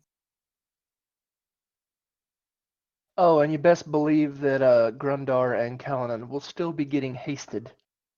Oh, dude, I can do 5 attacks a turn then. It's gonna be ridiculous. And I almost took the sword of the sword of answering or whatever. That was almost my legendary item. Where what it is if you get hit, any monster that hits you in that turn or anything that hits you in that turn, you can use a reaction to attack it back, and you get an advantage on the attack. If it hits, they don't have any resistances or immunities to the damage. So why do you get 5 attacks? Because that's what 'Cause I'm at. I get 2 attacks per turn, plus I have the Scimitar speed, so I can use a bonus action to attack. As an actual attack. Wow. Yep. So you get the 2 So plus you're the using a bonus action, scimitar. and then Yeah. haste. And the haste gives you it gives you extra action. Yeah, so I get 2 Wow. attack actions and then a bonus action attack. Because yeah, I'm at 3 attacks, and then I can do that extra attack with as a reaction, not as a bonus. And then if you're With that hasted, sword. How many sorcery points do you have, Tyler? That'll be 5. But I use on my 18. reaction. You get as many sorcery points What's as your you level? have levels of sorcerer. Yeah. Oh, plus I do 4 extra damage with my rage now. But see the thing about, let's see, I can't really, I don't know. I'm really not going to use subtle spell a whole lot anymore. Oh, you have all the point. spells now. You can reroll some of the dice, damage dice now, and all that fun stuff. Well, I didn't take empowered. Oh, you didn't? Mm-mm. So you took subtle spell. You took. So subtle and twinned were my level 3 meta magics, and then I get to pick another one up at level 10, and I picked up quicken spell. Good call. So I can spend 2 sorcery points and cast any spell as a bonus action. Yeah. So I could do a cantrip and then bonus action something crazy if I wanted to, or bonus action cantrip. Either way, spending the same amount of points. And I picked up a heightened spell, which it takes 3 sorcery points, so it's kind of steep on what it does. But it makes anything I'm doing a saving, the creature that I'm targeting has disadvantage on their saving throw for whatever spell I'm doing. And you have white wings? What do your wings look like? Well, I mean, they be silver. Silver. Oh yeah, silver dragon. Yeah. Did anybody take a Vorpal sword? I tried to get Because I tried to I get thought about it. Kellen in to do it, but he wouldn't do it. What I what thought is about it. what is the Vorpal sword? A Vorpal sword, dude. If you critical, you chop its head off. Just Yeah, innately. it just straight dies. Well, yeah, unless it's a Hydra or something. Yeah, or if the DM won't allow you to insta kill it, which Right. it has to be like boss. Archaon or somebody like that, right? Like Go snicker snack. final boss. Yeah, you do like an additional 3d10 or like no, it's 8d6 I think it is. It's something crazy additional damage. 68. Wow. 68. I love That the is pretty description cool. of the Vorpal sword because it just says if the creature cannot survive its head being chopped off, it dies immediately. And it's like, oh, that's great. That's just beautiful. It's pretty awesome. That is pretty cool. And with all the attacks I do have. Which one did you take? I And went with because the you- answer because it sounded really fucking And because cool. of how Ooh, often cool. you crit, I mean, Yeah. Yeah. There's 3 I don't fucking know. fire giant heads at his feet. I already chose the answer. That sounds like something the Summer Knight would have. I don't know. I almost took it too. It's a really Kellen cool will do thing. that. Yeah.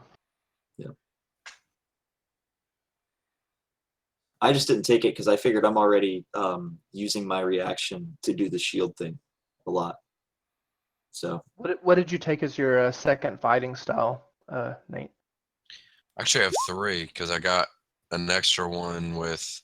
I got 2 for yeah, you got an extra champion. one with the paladin. Yeah. Yeah, I got an extra one with the paladin. So I've got dueling, defense, and sentinel. damn. and then you just took regular plate, right? I took +2 plate, And then +3 shield. The answerer is my legendary, and then I got helm of comprehend languages, cloak of protection, and winged boots. I got a 16 AC now, guys. Don't worry Yeah. about me. Holy shit. I'm sitting at Got it. 20. With 27. 24. So mean, with haste, it'll be a 29. Don't you mean 29? Yeah, That's so 29. broken. Did you say 27? Grindar can't count that high. Wow. God, it's so broken. He can count the Amir number is he still hears sit- it's big. Amir is still Gundar would have 15. Gundar would have to count his penis 3 times in order to get that high. The thing I do like about the paladin How do you is count that big? I'm not really familiar with all the spells, but it doesn't matter if I Use them need as to. I can smite, just right? use them as smite. Yeah. I was kind of thinking. I was going to ask you, are you going to cast any kind of spells, or are you just going to use all your slots for I smiting? mean, I was looking at them. I was kind of careful. I was kind of selective in which ones I chose. I chose what was it? Well, a good thing about paladins, you can re-pick them every day if you want Yeah. to. Oh, can I? You're not like Mhm. so wizards, like clerics. sorcerers, and bards they have to like choose theirs. Druids, clerics, and paladins get to pick theirs every day. Mm-hmm. These ones looked pretty sweet. I think I'll probably end up just sticking with these just for simplicity. But I chose Ensnaring Strike, Bless, Divine Favor, Heroism for my first level spells, and then my second level spells I got Misty Step, Fine Steed, and Spiritual Weapon. Misty Step's good. Misty Step's Oath of Ancients domain spell, I Yeah. think. Well, I say Yeah. domain, it's not domain, it's oath spell. Yeah. Misty But Step's fine steed, what kind of steed you gonna have? It's one that it's like a super horse that can like follow your instructions and stuff Warhorse? like that. Well, I was asking The type of horse? yeah. Yeah, it'd be. I mean, I'm sure it'd be like it's a some kind of warhorse. fey thing, I guess. Yeah. God, Yeah, maybe a fey horse. I Probably don't know. Pegasus. A Pegasus. Yeah, Yeah. between Misty Step, his winged boots, and maybe a Pegasus. I don't know. He'll be getting to the bad guys wherever they are.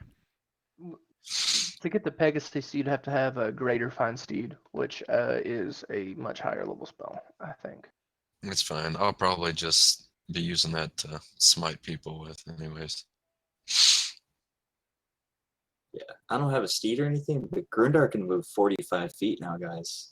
Holy Because crap! I took the mobile feat, like I said. So yeah, I can move 45 feet in a turn. That was something I was planning on taking when I was still playing, but just for because I was trying to get it done before 7, so I just went with like upping his strength and constitution. Right. So you move. You probably do your movement in like half your turn. Imagine a dwarf moving 45 feet in 3 seconds. Just Yeah, just hauling ass. Yeah. With haste, it'd be 80. oh fuck. No, Or 90. this It'd be is- 90. Because they 45. Oh I yeah. start with 25, and I've had 20. Well, I additional- know because I didn't know if haste. I didn't know if haste just. I think it doubles your movement speed too. Well, it lets you take your movement again. So okay. I Yeah. didn't know if it would count the mobile or not. But Oh, if it yeah. does, yeah, 90 feet. Yeah. Yeah. 90 feet without having to dash. Why are you guys so fucking slow? Well, Amir would just fly. Right. No, I mean, that's- I can still only fly 30 feet. 30 feet is my Oh, movement man. speed still, but I would be up in the air. So I almost took, instead of the marble elephant, the giant fly, so we could all ride into, or I could ride into a fly on battle like once every 2 days. That would have been awesome. But no, I didn't. But no, I'm just right when I took the mobile feat, I was picturing back to the battle with the hill giants, with me running down the hill, Leonin taunting Balner, like, "Oh, just get on the horse! Come on, just get on the horse!" Like riding 5 feet in front of it. That was great. But me just running down the hill because my horse got fucking annihilated. Well, don't expect my horse giant. got annihilated. Oh yeah. I wonder what. What? Oh, I need to ask Tony what number horse I'm on. That's a good Oh question. god. It's probably like 6 or 7 at least. I was gonna say at least, yeah. I was actually thinking you were in the double digits. It's been 25 I'm years, not, man. I'm not that hard on him. I think I It's did a been little 25 better. years, man. I mean, At if some you have a horse At for some more point, I than a learned to year, fly. Yeah, it's been a lot of downtime for you guys. So Somebody needs to learn to talk to the animals and tell this horse what's up. Like, you need to run now. Like, That's why you should have had that help. yeah, right. No, I think that only goes one way. So I'm just sitting there, like, listening to this horse be like, "Oh God, you should know the things he does to me," and I'm just like, "Sorry, Well then, at least you didn't get hit by a boulder." creepy. this is gonna be Yeah. interesting to see what happens. Yeah, I've never played a character this high level. I haven't It's gonna either. be crazy. I've the never gotten a highest level- character to. I think the highest I've gotten a character is 16. I'm playing a level 14 guy, fighter right now. So he's a little easier to play than Amir. He's an arcane archer. And I picked up a sharpshooter somewhere along the way. So he's at level 14. At level 14, he has 20 dex and 20 intelligence. Jeez. Most of his other ability scores are kind of low though. He's got a sharpshooter, and he's got a +2 longbow. So even with sharpshooter, and he's got the archery, of course, fighting style. So even with the -5 from sharpshooter, he still has a +9. So pretty good. So he's got 3 attacks. So You just need to get him a compound bow, In my composite bow. in my Sunday Yeah. game, I was just given a because that's my sorcerer. It's my Sunday game, and I just found a dragon egg. Oh man. Yeah. How did it taste? No. When that thing's getting incubated, I'm getting myself a dragon. What color? Red. Incubated. It's a Oh. dragon. What are you gonna make a dragon? Yeah, I from? would have Oh, had an omelet with a red dragon egg. I'm a gold. The character's allegiance towards a gold one, but gold and red. I mean, figure it out. I mean, metallic dragons and chromatic dragons do not get along. Do they really not? Mm-mm. Huh. Oh, I don't Just know more that. Metallic dragons are mostly good. Chromatic dragons are mostly evil. Well, I think it's red. I'll have to double check. I'm pretty sure it's red, but I'll have to talk with my DM and be like, can I make this? Well, I guess a gold dragon. There's really only one gold dragon, isn't there? I don't know much about the deities, the dragon gods or whatever. Well, I don't think think there's only there's- like one dragon god. That's Bahamut. Yeah, and he's the gold. He's gold. No, he's the platinum Platinum. dragon. Which one? Okay, so which one? I'm just gonna look it up. There's multiple of all the regular dragons. Yeah, it's. Well, depending on whatever world you're playing in, I guess. Let me see which one it is here. I don't think it's Bahamut. Garrix.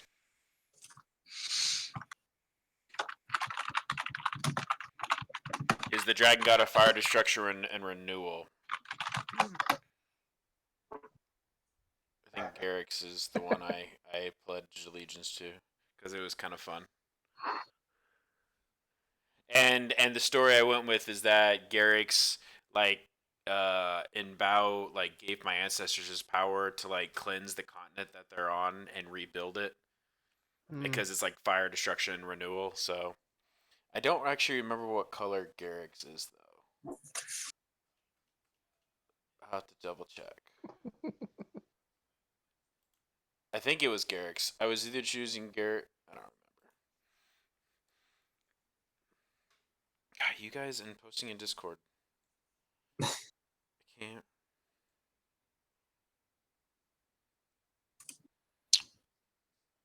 What was with Tony? Hmm? The Discord chat. Yeah. Dragon Pantheon. Garrix. And just me and Jason making dumb jokes. Nothing new.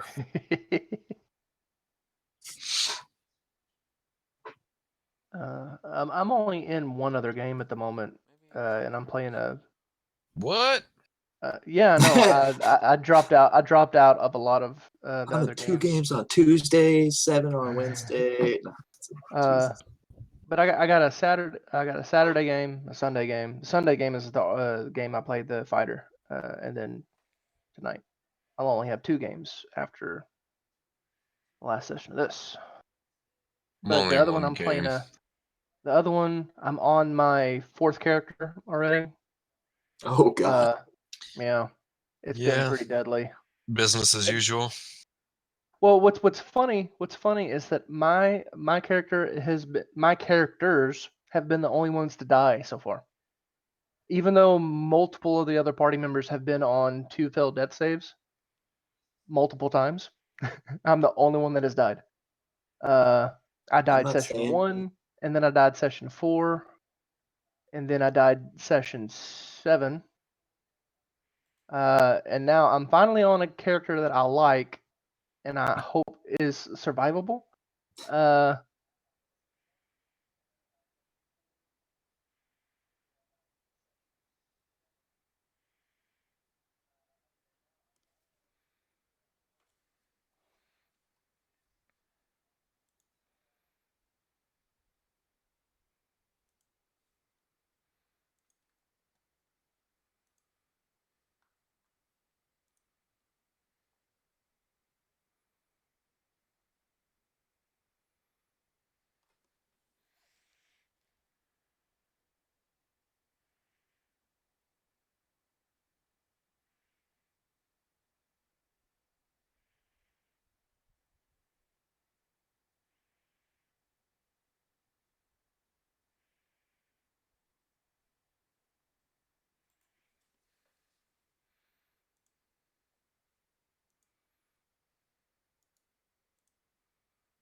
Okay, well, it looks like I saw the RTC connecting thing pop up, and I was like, no, and then it went right through. So, whew, okay.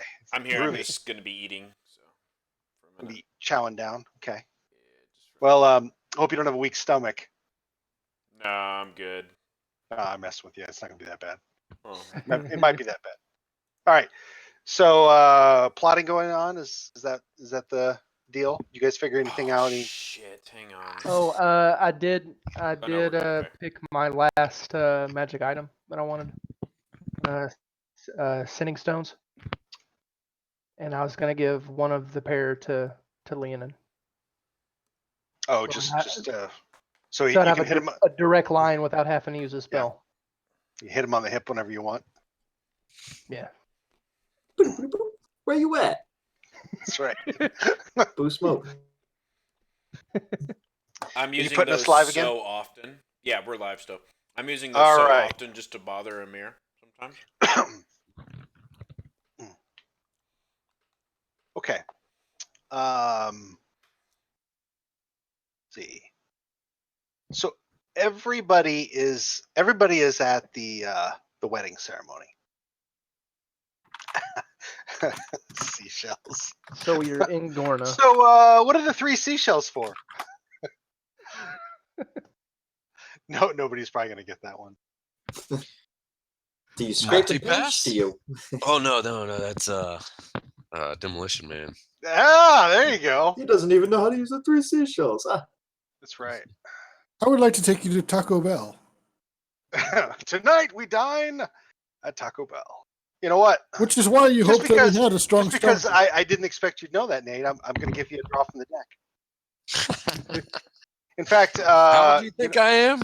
I'm going to younger than me, so I'm going to give I'm going to give a card to Mason for the beard because he's in character.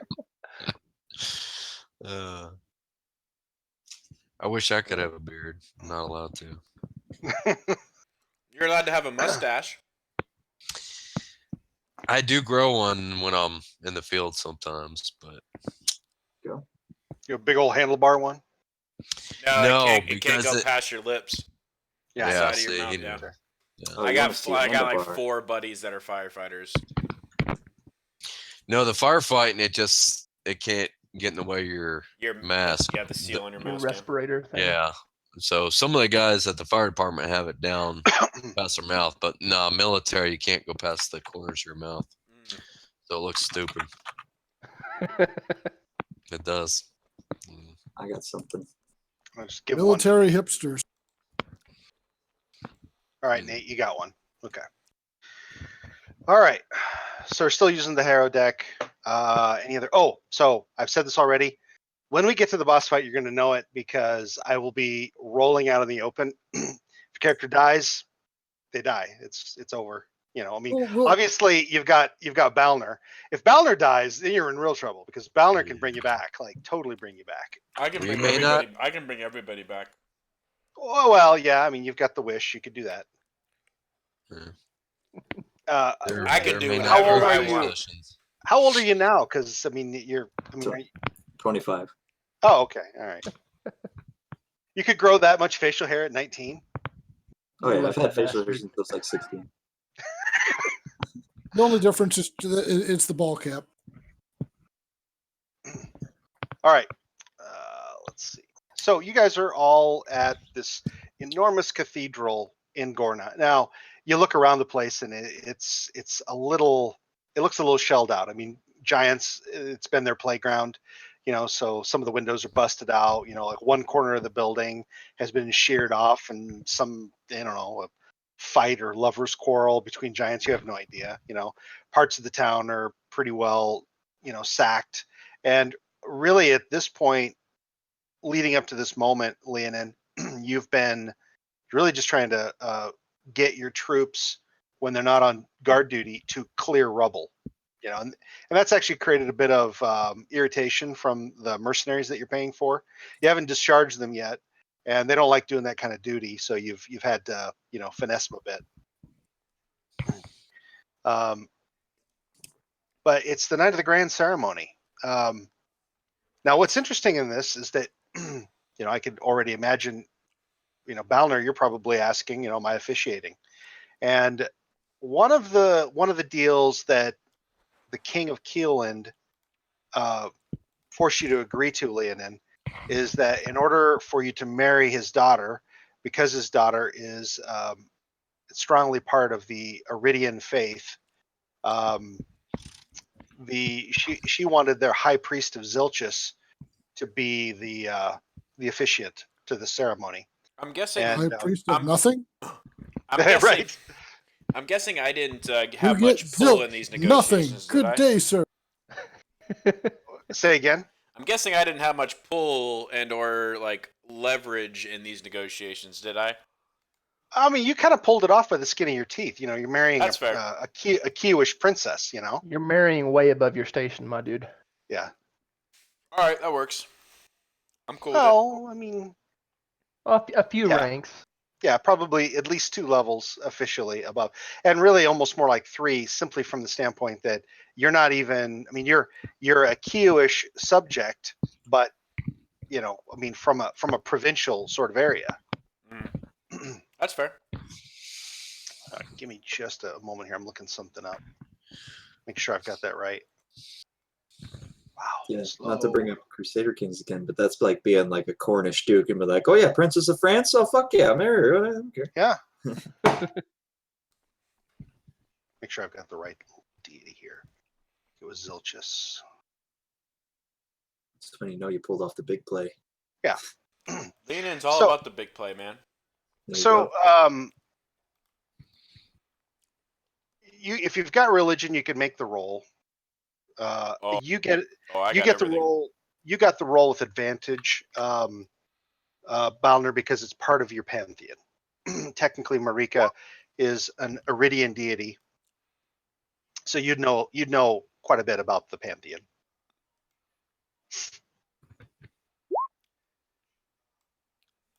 Yeah. As it stands, Leonin still knows more about Zilchus than you do, and it's probably because you kind of knew about this, and so you did a little research to figure out like what you really needed to know. Oh, it's probably like the marrying a Catholic classes you have to do before you get married to a Catholic. Right. Yes. So Zilchus is the father of the gods in the Iridian pantheon, and what's interesting about the Iridian pantheon is that they're very much it's kind of like a brotherhood of gods. In fact, there are very few female deities mentioned. Balner, you've done a tremendous amount in this part of the Flaneus to propel Marika forward as a more prominent deity, which is almost unheard of. And because of it, you think that some of the other priesthoods within the Iridian pantheon, from the outlying area, from Grand March, Starich, from Keeland, they've somewhat kind of put you at arm's length. They don't deal with you much because they kind of feel like you've overstepped your station as well. With you've promoted Marika too far.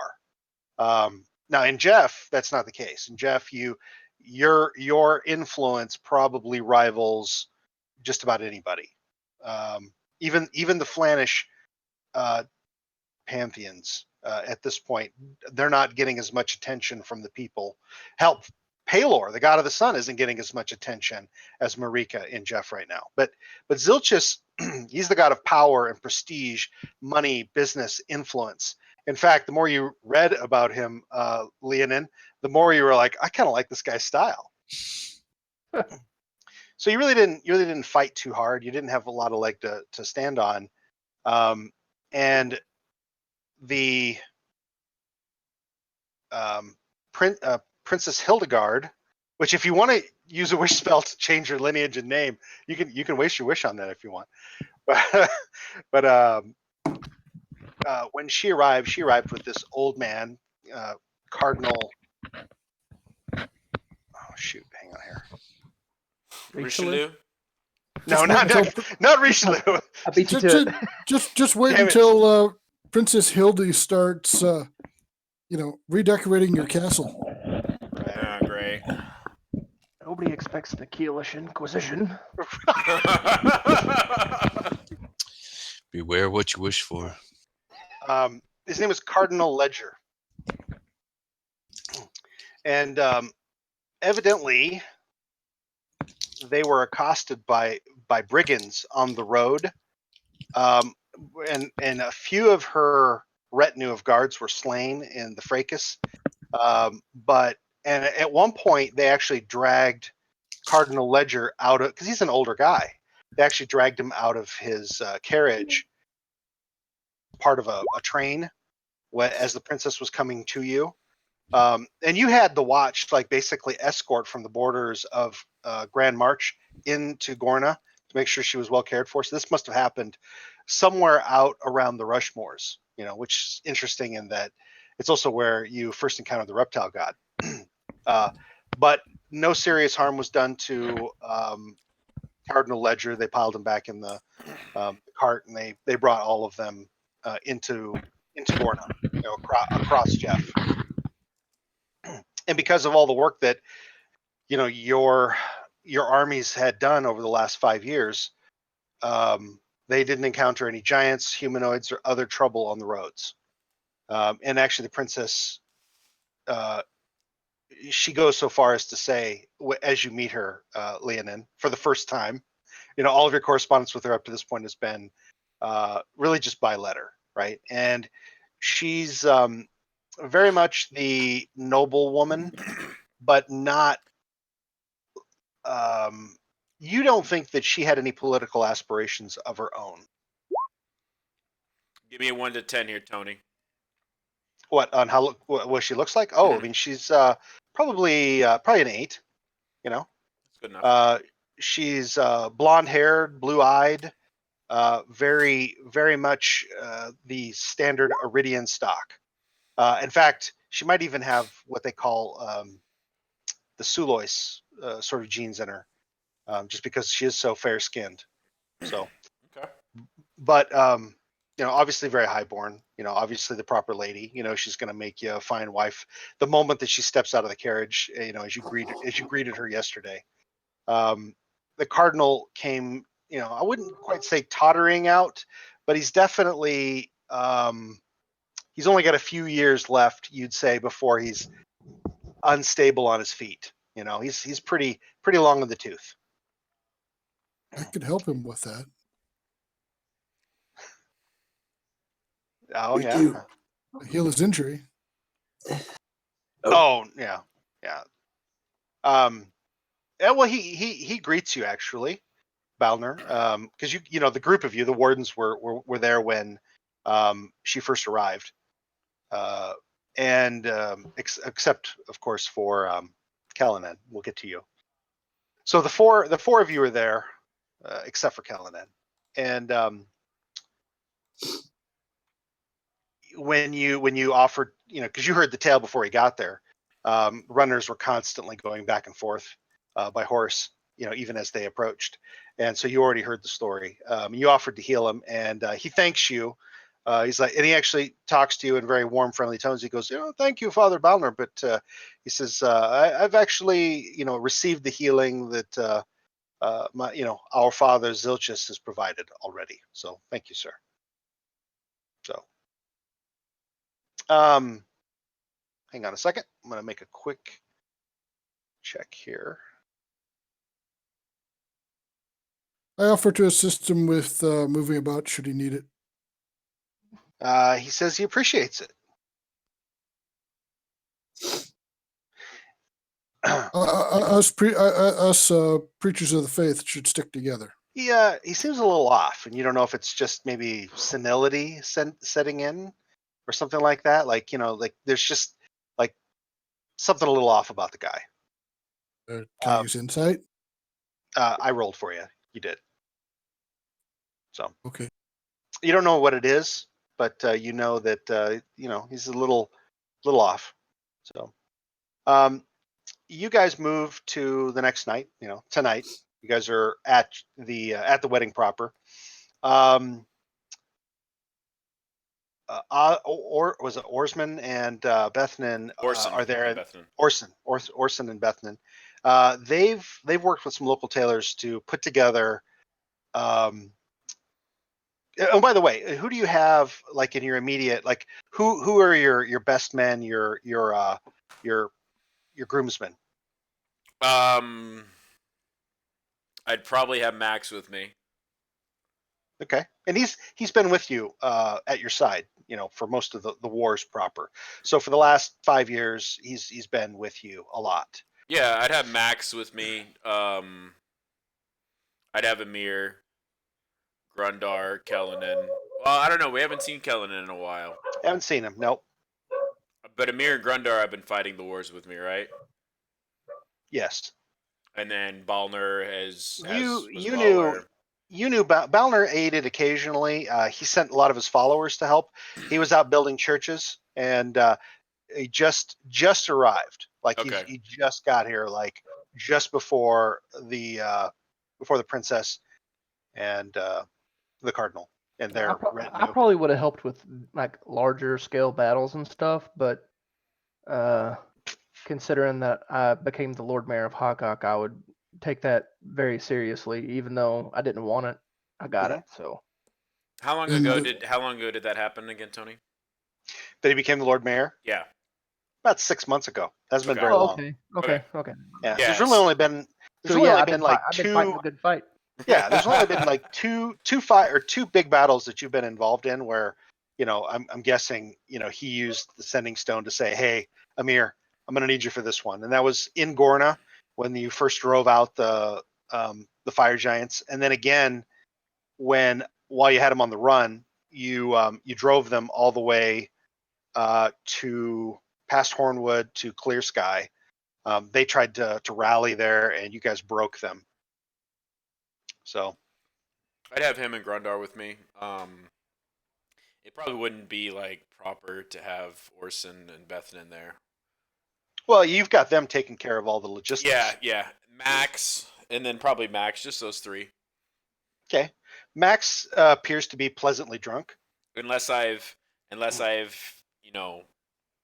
come across any other well-abled companions in my 25 years of journeying to this point.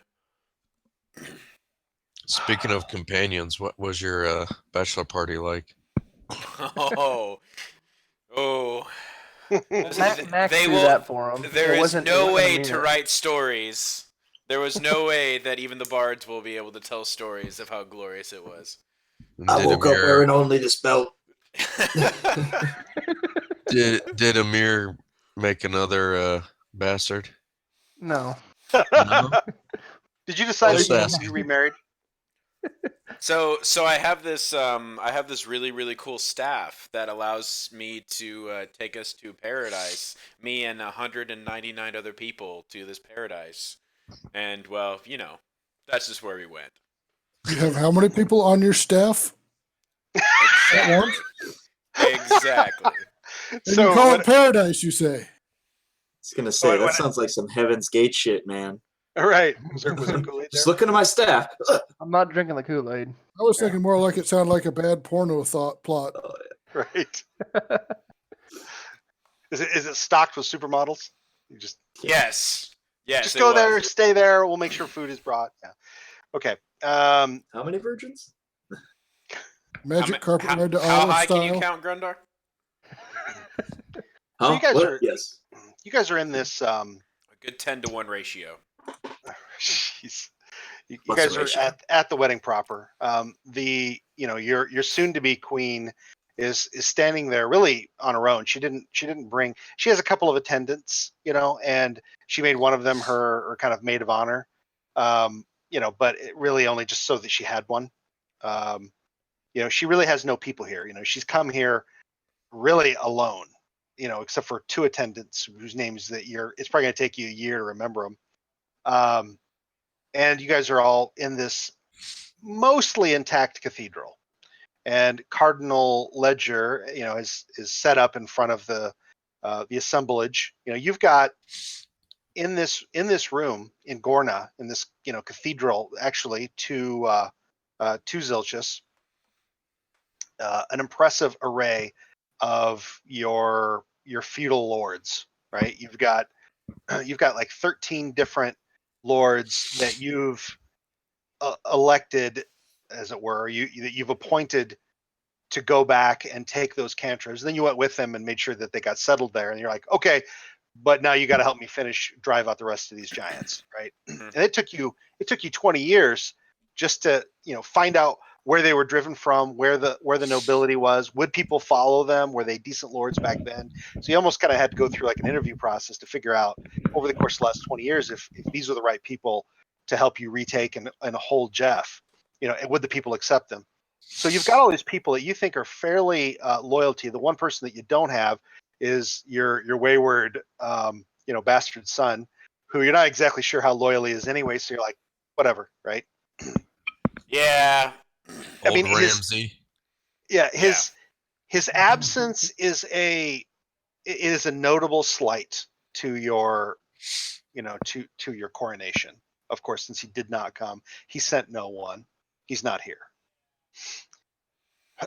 This little bitch. Father Balner, you've got a place of honor in the front row. When you came, did you travel with Delaney, or did you leave her back to kind of keep things running in Orlane? I expect that she would probably want to keep the inn running since that is her, pride and joy outside of her kids. Mm-hmm. Okay. Amir, I don't remember. Did we talk? You said something at one point about Amir would have remarried. Well, I shouldn't say remarried. Would have married. Well, I think the thing was is that if he had taken care of the whole finding out who killed his sister thing, then he would have settled down. So he would just Zahira. That's it. So just you and your daughter, and that's it. Mm-hmm. Okay. Is she here with you? Yeah. Okay. She would have came. Okay. And you just, I mean, were you there at the Battle of Clear Sky with him and then came back here, or were you like, I helped you take Gorna, I'm going back home to administer the things, and then you let me know when you want me back? Did you just come back? I think I would have asked him if he needed me, and if he did, then I would have helped. But if not, then I would have. Okay. I'm guessing, Leonin, you would have wanted them there for your final victory. Yes. So yeah, you've been hanging out with Leonin for probably nearly a month, and I mean that's more time than you've spent with Leonin than probably any time in the last 15 years, right? And he hasn't changed much. Obviously, he's got more people surrounding him, constantly wanting his attention. It's like, yeah, if he had delusions of grandeur before, well, now they'll never go away. Is kind of what you're thinking. That's why I have this nifty rod, so I can go away whenever I want. You notice that Grundar is not at all dirty and unkempt anymore. Like his beard is braided in like some sort of dwarvish style that you've never seen, and somebody, you don't even think he would have done it, has braided all kinds of like little sort of trinkets of various kinds, metal work and everything. It's like braided into his beard. Do you have any of your wives with you? Did they travel with you on this, or did you just come alone? I think I would just have come alone. Okay. Well, you've picked up a side piece since you've been in Gorna. You haven't quite figured out yet if she's a halfling. You should have brought Grian in. Okay. You should have brought Grian in. Which one is that? She's back at home. She's beating up her brothers or something. Yeah. She's a lot tougher than you are. I imagine so. And so yeah, you guys are all standing. I mean, you guys are all standing. Balner, you're in the crowd, although you're at the front. You've got a bird's eye view of what's going on. Amir, you've been handed some very ceremonial type clothing to wear. Like matching outfit type shit with. Did you say Grundar was up there with you? Yeah, Grundar's up there with me. Okay. Yeah. So I mean, well, what it amounts to is really just sort of like a cape to wear over your stuff. Yeah, well, the cape is. Can I say no to the cape because it just get in the way of my wings? Bethan, you've been here with him for a while, so you've had time to talk to Bethan. He says, I think we need to. Is there a way we can like work around your your handicap? It's not a. Wait. Amir has wings. I didn't even catch that. He is handy capable. I like keep them like you. I don't know if you've ever seen the show. It's an old cartoon, Gargoyles, where they have their wings just like claps in front of them. It looks like a cloak on them. That's kind of how he rolls. So it looks like he has a cloak on, but it's silver. But he asked if you could like wear a robe then or something, with the colors and all that.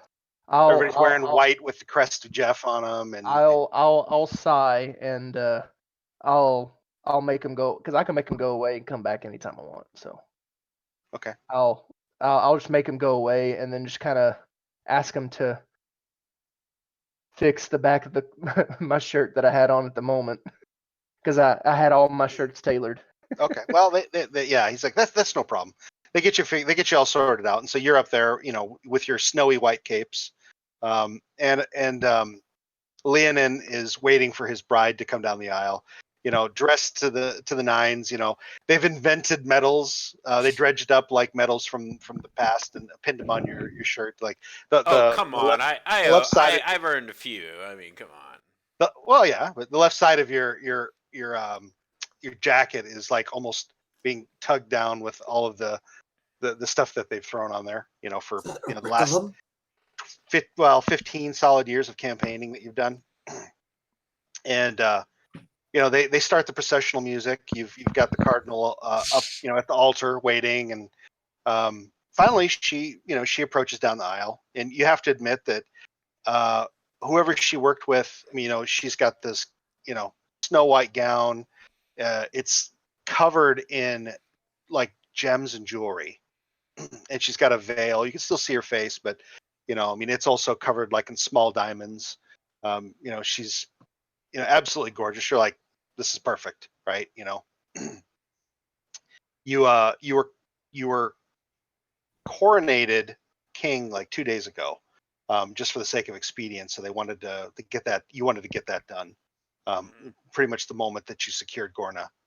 And so you approach her as the king of Jeff, taking his bride, and the ceremony begins. And now this is when shit hits the fan. Of course, it's gonna hit the fan. What does he expect? This is all built up way too nicely, Tony. You all live happily ever after.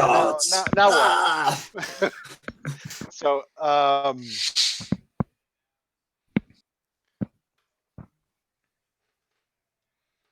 right, if the music changes, I immediately stab the nearest person to me. Okay, I'm gonna quick segue.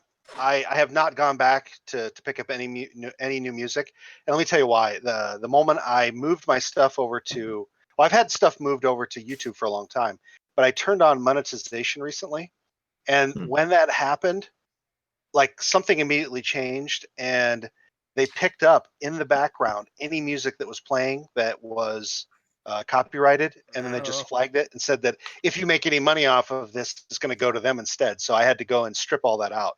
So for now on, I'm just not doing that anymore. I didn't realize like that they had a system that does that. Yeah, it's actually kind of cool. They hosed a bunch of people about a month or two ago for that. Oh, but they've got the system now where you can extract the audio from your audio feed, and I'll have to go back and check, but I think it will actually leave the vocal stuff. It won't strip that. So I got to check that out, make sure that really happened. But I just thought, until I get that all sorted out, I'm not doing any audio. So cool.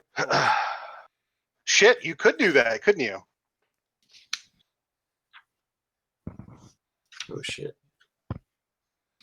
Yeah, you could. Damn.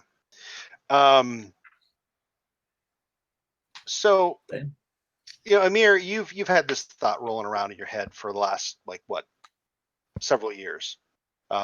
Well, it's been about 5 years you've been able to talk to your sister, and you still don't feel like you can truly relax and rest because the killer's still out there, and she's named the killer as the Gloombringer. You've been able to spend more than a few moments of whatever time she could to exert herself in the real world. And as you're standing in the room looking out at the crowd, you hear a couple things kind of all at the same time. And Balner, you notice as well that the cardinal is just a little odd, and you're not even facing him, Amir, because you're watching the bride come down the processional, and you hear. Well, first you like it seems like maybe a dark cloud has passed over, because it's like high noon. Maybe a dark cloud has passed over the church, because it just feels like no. I cast control weather this morning. It is clear skies, Tony. Did you? Yes, I did. Okay. Well, then that makes it really odd when it seems like a shadow crosses over the entire chapel. So I would notice that. You would notice. The other thing you notice almost immediately. It's like rain I'll on pop the that winds so you can. day. Yeah, I saw you did that earlier, and I was like, okay, that's what that's about. The other thing you notice, Amir, almost immediately, and you start to turn toward the cardinal, is he's casting. And it's not like he's just saying some prayer. He's actually casting. And so you start to look that way. Everybody in the room has to make a saving throw. It'll be a wisdom saving throw. All right. While you're making that, and I'll come back and look at that, Kellenan, you are hanging out in the summer court. Okay, well, you can't do much better than that. You're hanging out in the summer court in Titania's court when Fio comes by, and she says to you, while you're just lounging, by a forest pool, just enjoying the day. You got back from, some recent mission. I haven't figured out what that would be, whatever the hell it was, slaying evil treants or whatever, Grundar's not looking good. Ooh. Okay. Shit. So, Fio says, something has stirred again. Something we thought you killed 2 years ago. And she says, only echoes of it happen here. She goes, I think your friends need you. Titania is authorized to send you to them. Where are they? She hands you just a silver leaf, and she says, take this to the scrying pool, drop it in, and gaze deeply into the pool. She says, it will take you there. She goes, you should go quickly. I'll leave at once.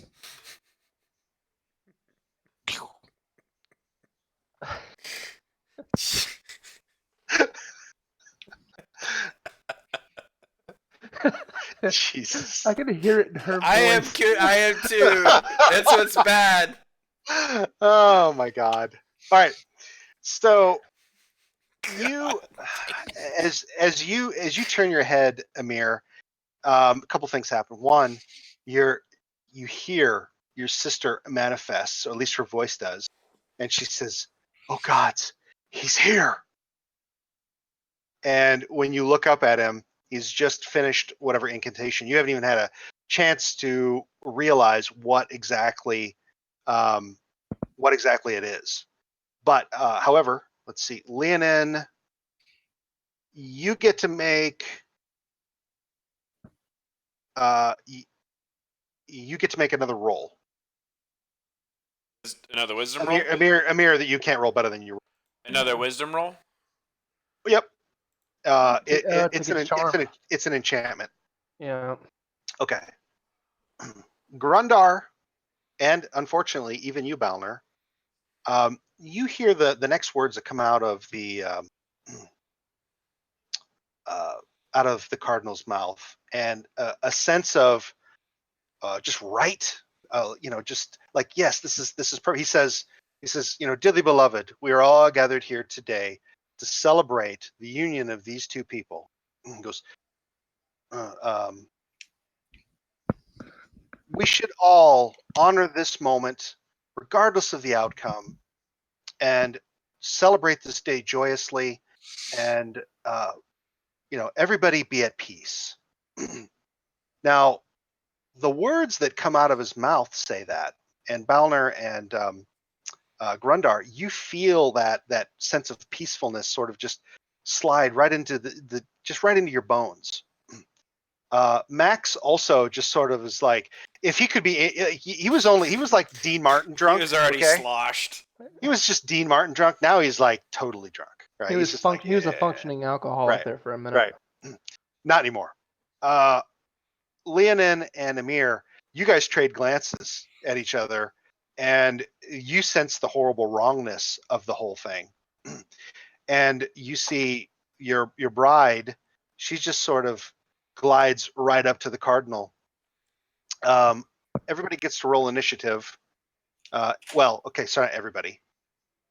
Leonin and Amir get to roll initiative. Hang on, let me get that up. Oh, hit my natural 20! Damn. How do you get 24.12? Because I added, if you add your dex to it, it breaks ties. You just go go underneath your settings. Go underneath your settings and just click add dex tiebreaker to initiative, and it just sorts out ties. That's cool. Yeah. I get advantage on initiative rolls now, by the way. Oh yeah, you do. Yeah. Yeah. Yeah, except you're not rolling initiative right now. No, I know. High level barbarians get some cool shit. Yeah. I love that. What is it? Indomitable Might. It's amazing. It's interesting. The mirror rolled a 6. Okay. Well, I got some interesting stuff. My reaction is all powerful. Shitstorm. Yep. And it goes before Amir. What is a dex tiebreaker, though? Okay, so Leonin, something's off here. I mean, his words sound great, but you feel the wrongness of an enchantment that watches over you that you resist. I mean, you're very well familiar with enchantments. What do you do? Cast counterspell.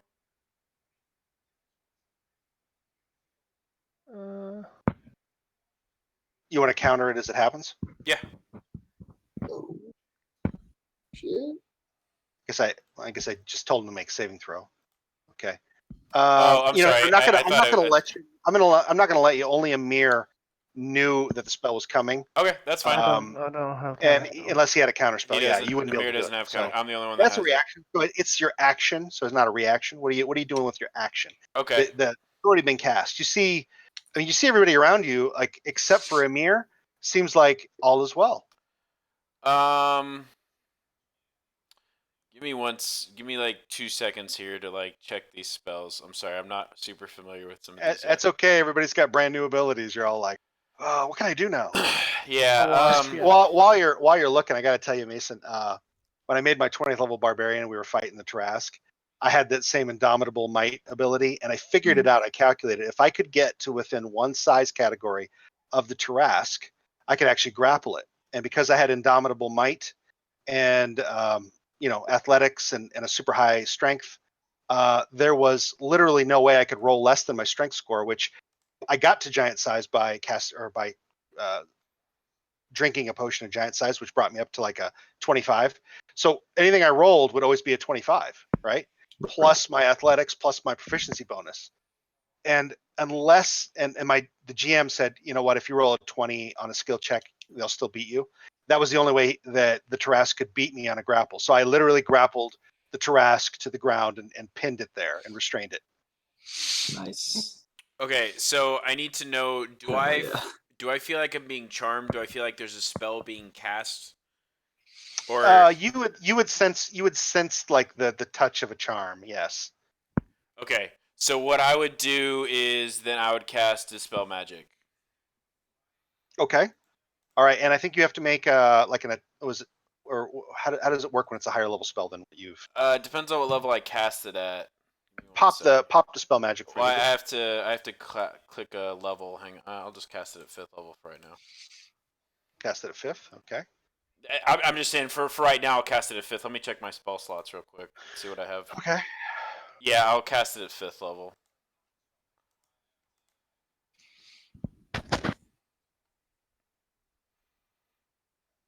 Okay, it's not automatic. Sorry.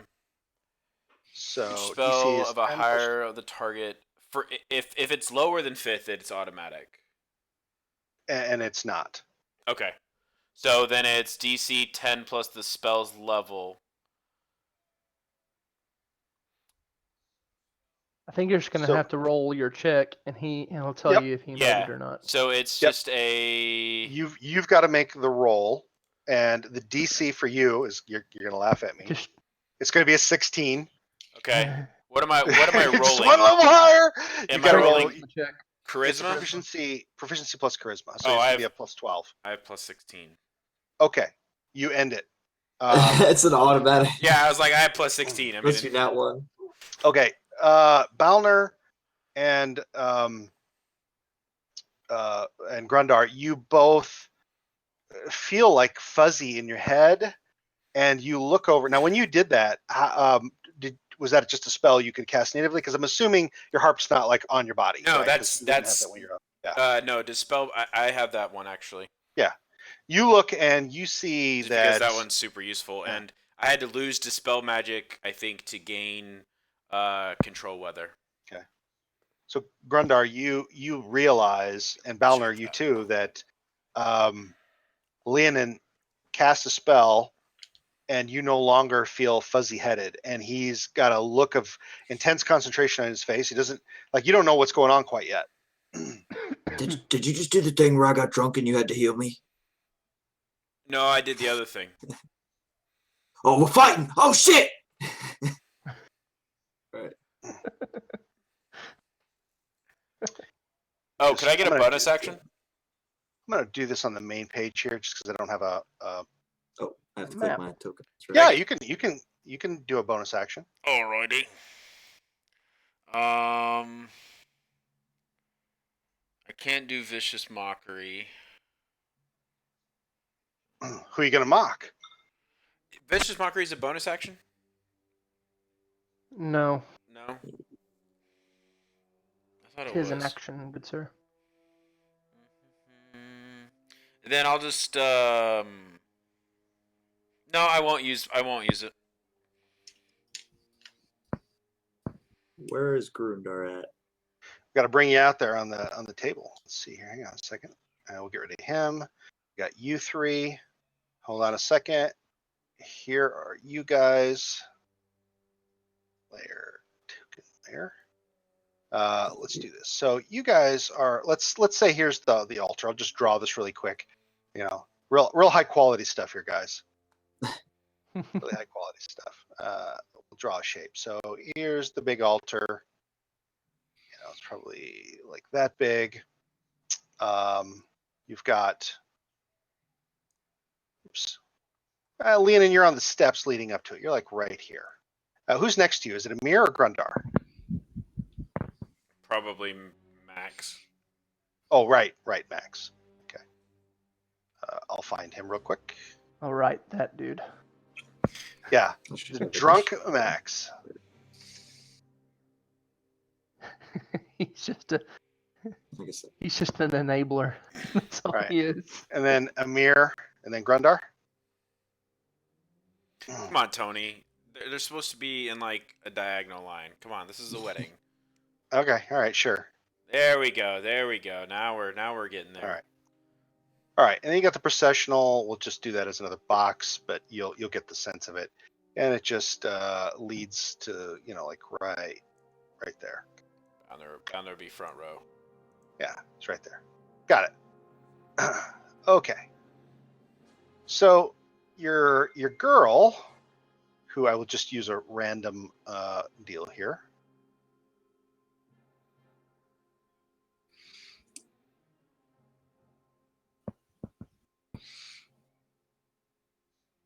It's just Rose in disguise.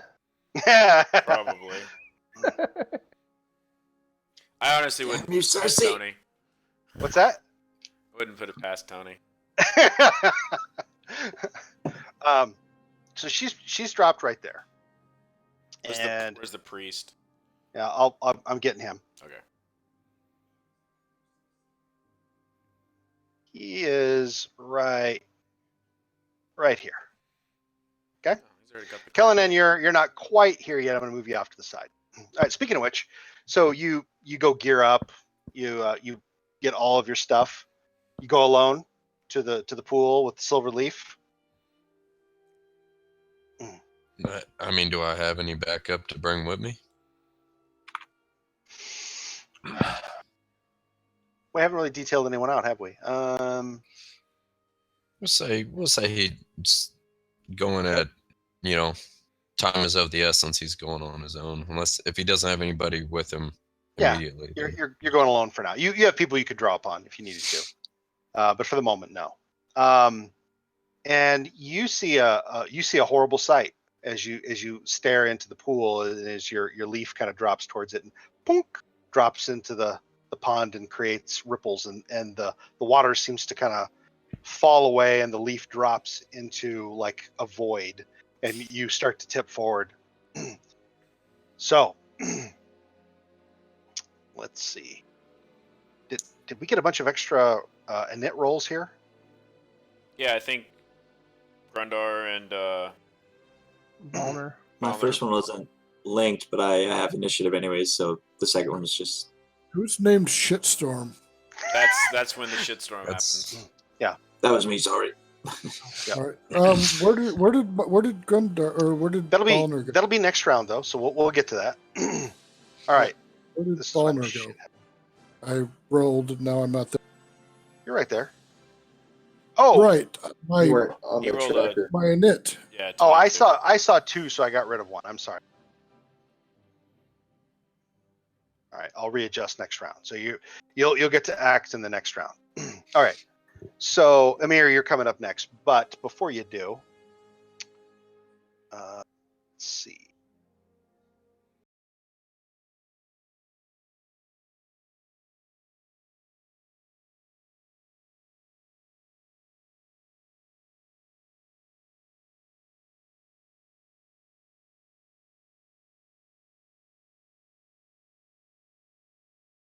All right. I need Leonin. I need you to make another wisdom saving throw. Wait, hold on. Can I counterspell this one? Oh shit.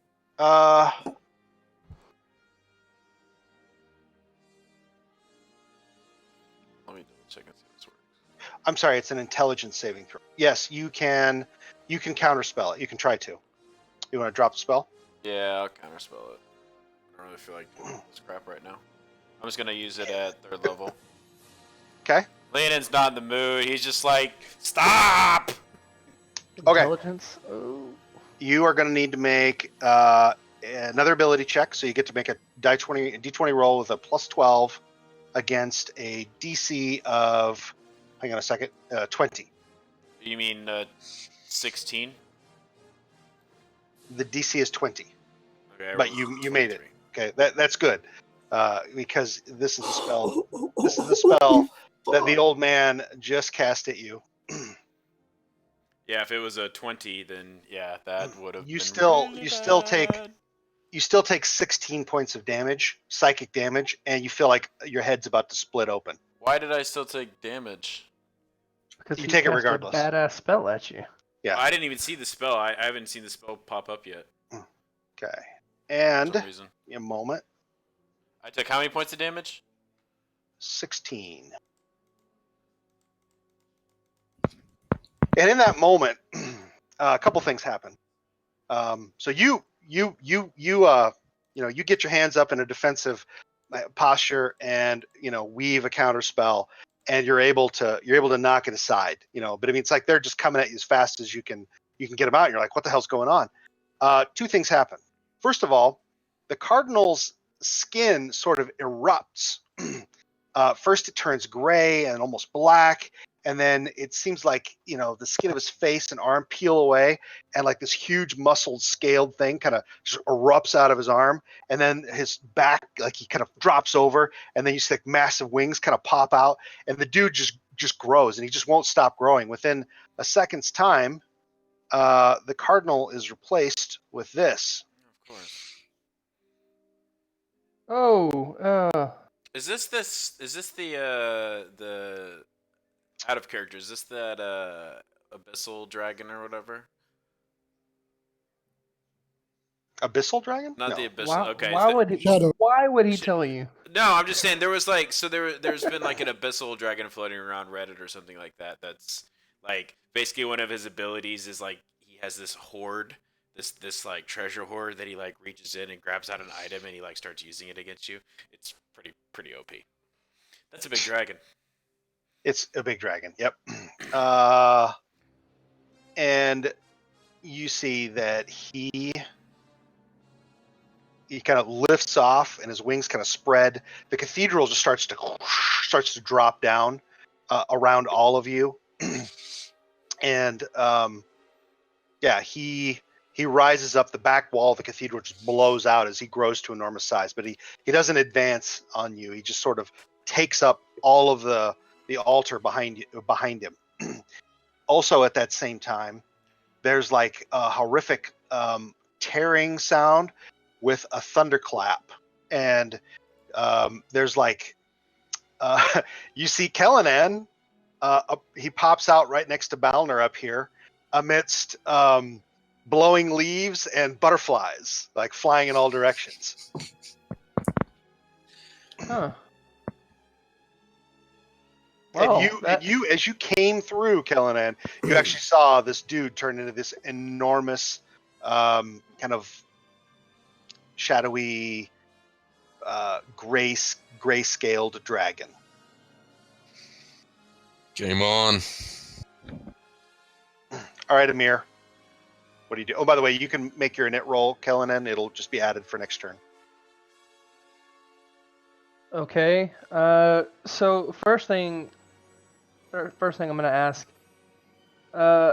Would Amir know if dragons are incapable of being charmed or not? Would you have spent time researching that? After we fought the one dragon, probably. They're highly resistant to magic. So I probably wouldn't try that then, not right off the bat. Well, first thing I'm gonna do is I'm gonna reach up and undo the cloak that's in the way, and then bonus action, the dragon wings are popping back out. Okay. So, and I see my one of my two favorite targets for this spell just suddenly appeared. Oh, how's it going, Kellinan? Twin and haste on Grundar and Kellinan. You don't even like I don't have to question whether it's him. You just okay. So you haste those two guys. I've seen him All in pop the in like that entrance. before. So yeah. There was even like an open chair for him. Like there was an empty chair waiting for him. I'm not gonna lie, Hey, there shut really up, was. what do you know? Okay, There really so was an empty chair for you. So backing up, because you came in, Kellinan, like amped and ready to go, and when you're in that mode, you notice a lot of things, and like it seems like time slows down. The first things you notice is that both Amir and you don't notice it in Amir because he's always had like kind of whitish silver hair, but it just seems like his face is a little more lined. Leonin, on the other hand, actually has some kind of silver in the temples. Balner and Grundar don't seem to have changed at all, except for Grundar actually appears much more well-groomed. But there are other people around that you kind of notice, and they look old, like Bethnan and Orsnan. I think it's Orson. Sorry, I'm going to screw up his name forever. But those two guys that used to hang out with Leonin, like they look old. Like a lot of like you're just like when you look at, especially at Mary Max, who you remember drinking with a few times. His hair has really gone gray, and his face is really lined. A lot of it's probably from the alcoholism, but he's also just old. So you notice that immediately as you step into the room. The monsters aged them. Monsters dragon. Yeah, the monsters aged him. That's right. So He's casting a time spell. He's cast a spell on him. okay, so Make you him cast old and haste. ugly. Yeah, you I cast would have. haste, guys. In my I case, would have just flown old. up. I would have flown up. Flown up 20 feet. If I'm sure it's a big vaulted ceiling deal that we're in, right? God, I got such Yeah. a good idea. Yep. This is So gonna I be would've- so awesome. This is gonna be so awesome. I fly up 20 feet and then back away from the dragon, and the other 10. And that's my Okay. turn. All right, so you are up 20 feet. I'm going to use a 2 to represent that, and you're back I would've- here. Yeah. Okay. All right. Okay, so now we're at the top of the order. Oh And yes, let me we are. I already know get what rid I'm of this. doing. Okay, give me a second.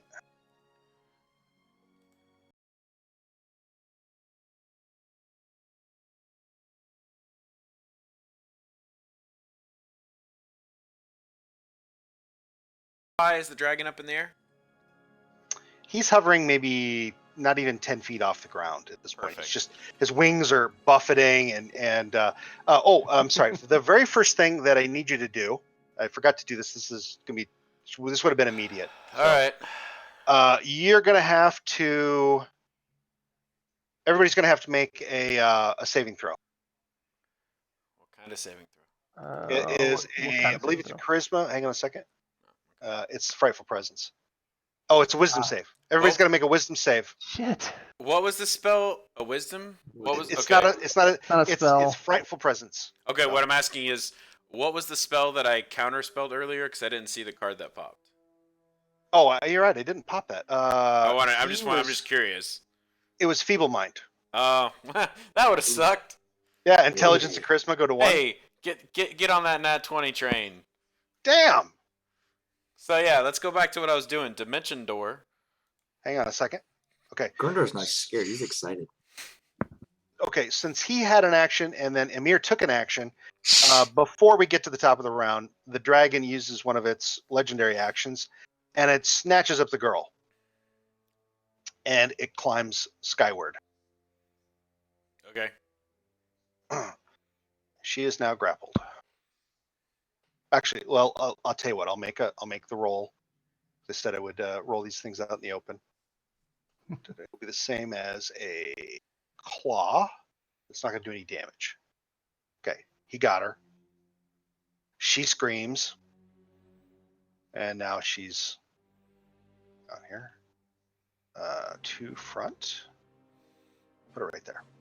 And now he climbs 20 more feet in the air, and cathedrals just. So he's about 30 feet off the ground now.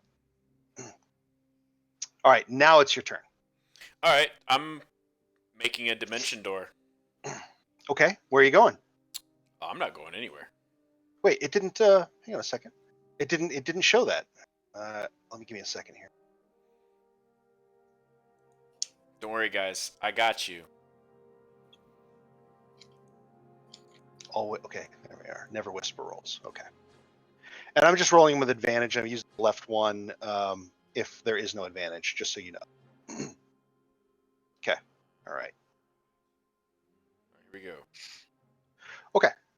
So you do dimension door. Dimension door there. It says, where do you teleport yourself to? I'm not teleporting myself. I'm creating. But it's what it says. You Hold teleport yourself from your current location to any other spot within range. I think And you can bring a buddy. one person, same size or smaller, with you. Okay, I thought you could do it. I thought in the target you could do it on somebody else. You can bring a willing creature, but you go.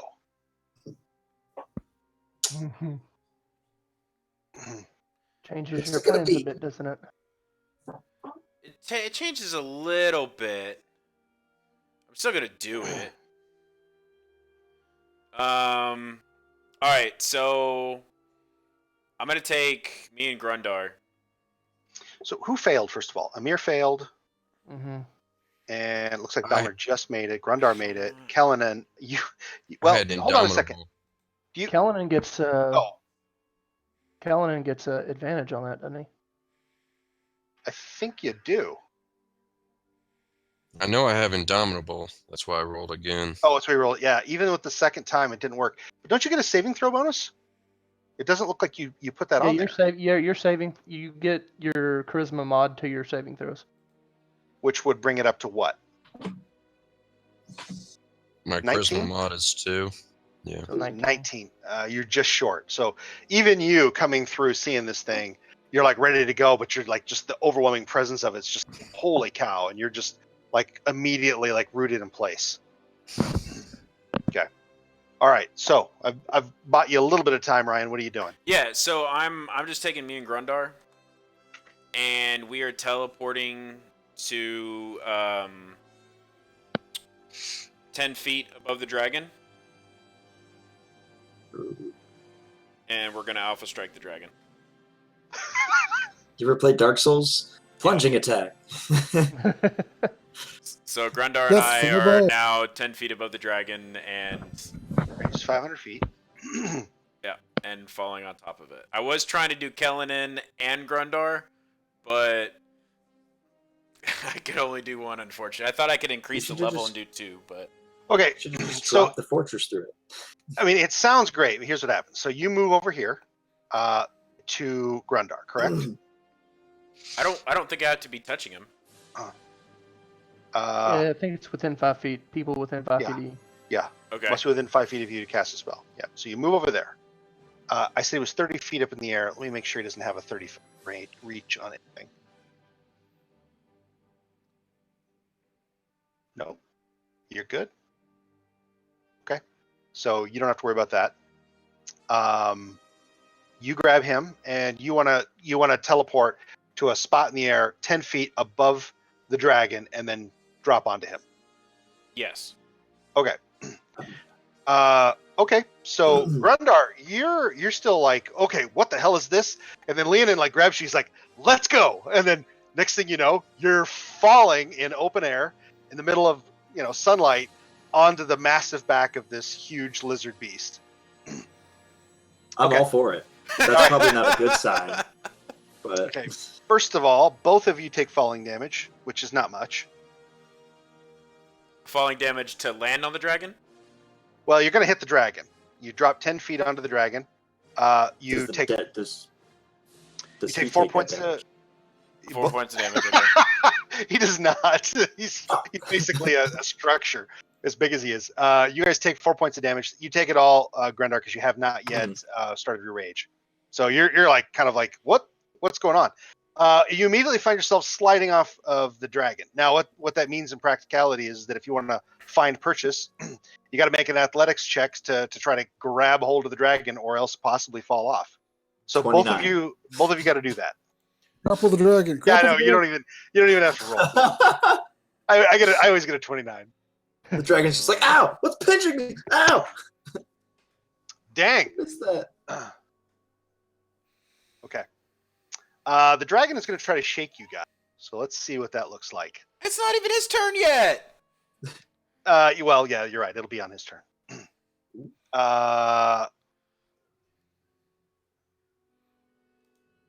Yeah, I think that's your action. You're done. You guys are on the dragon's back, and you're hanging on for dear life. I'm inspiring Grundar.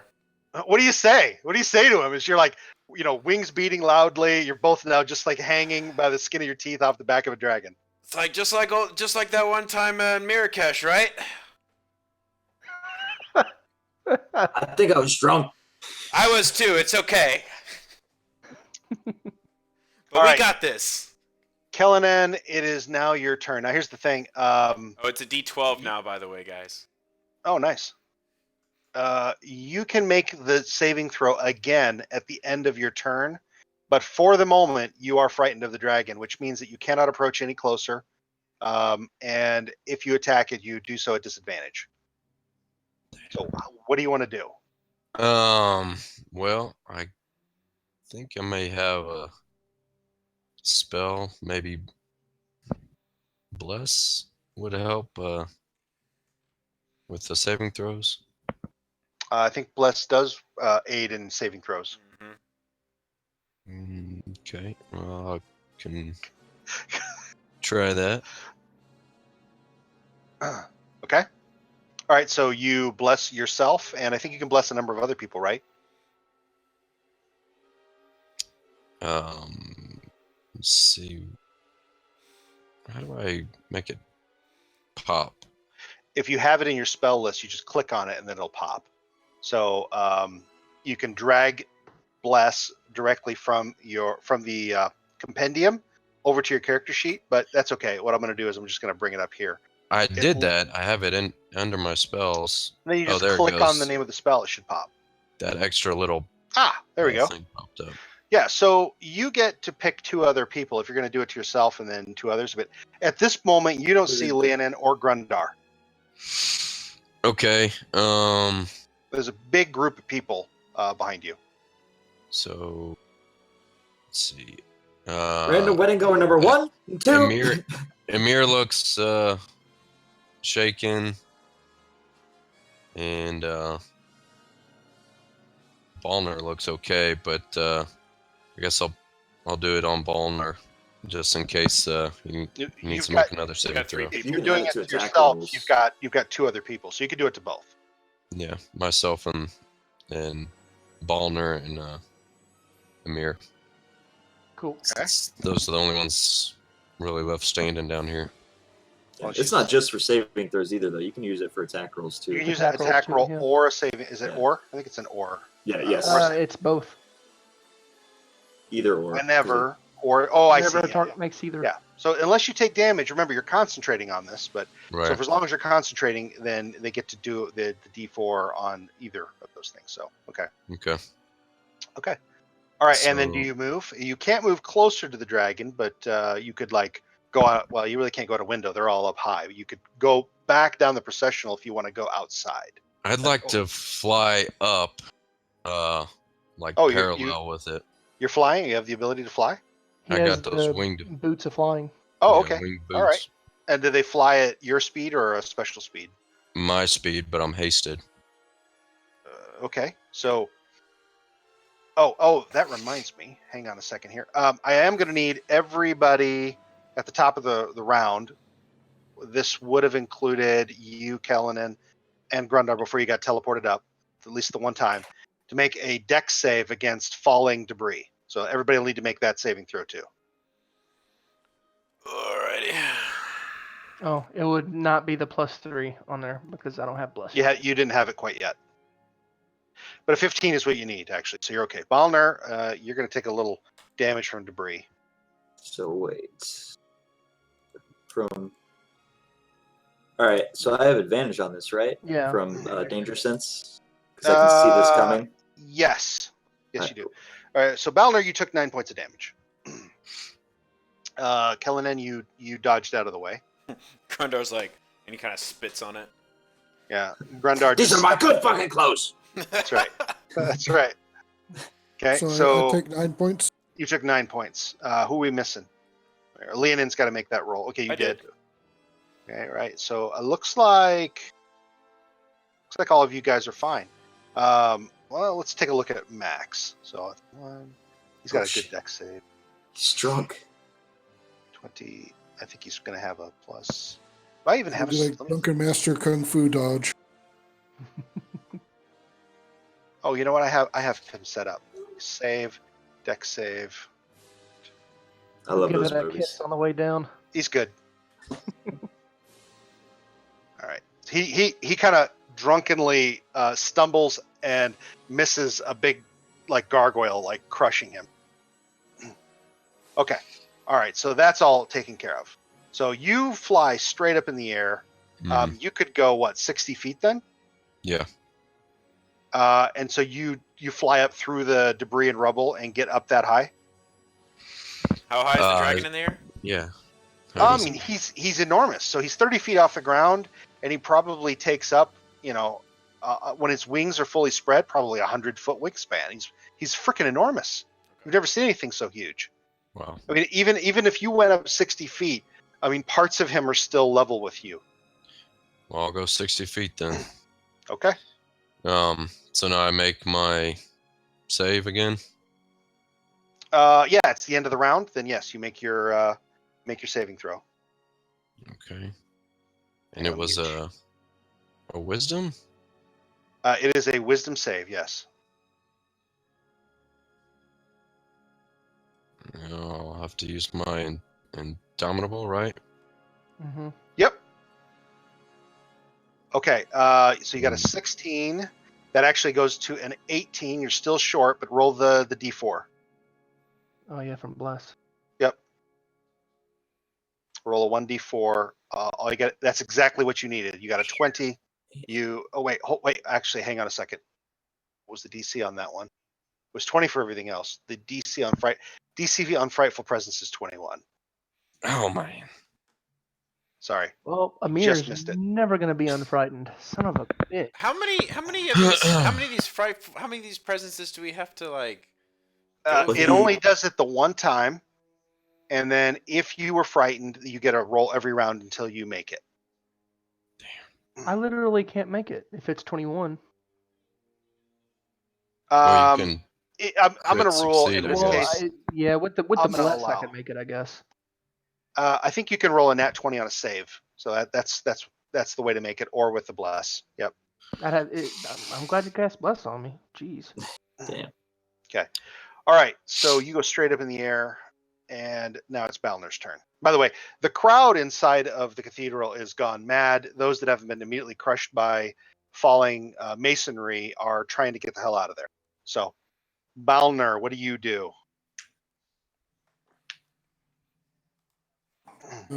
Trying to find the spells here. I'm sorry. That was the end of Kellenen's turn.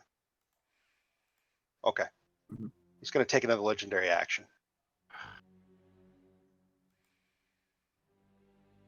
Seriously. He shakes himself.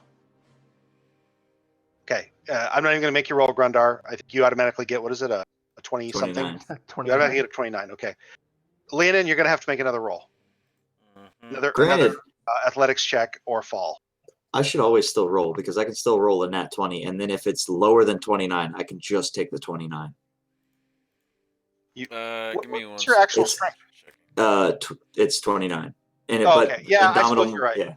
Yeah, I suppose you're right. You could make the roll, and then you could crit, and then it'll beat whatever he's got anyway. Right. I can't even imagine he could roll that pathetically. But okay, so I just need you to make your athletics check, Lennon. Yeah, give me one. You might be able to here. do. Do you have acrobatics? You might be able to do that one. Let me do a quick check. I don't. Okay, then yeah, use. I have. Well, I mean, my acrobatics is 4. What am I making? What check am I making? Athletics. Yes. Okay. So hold Acrobatics on. is 4. Athletics is 2. You can make whichever one you want.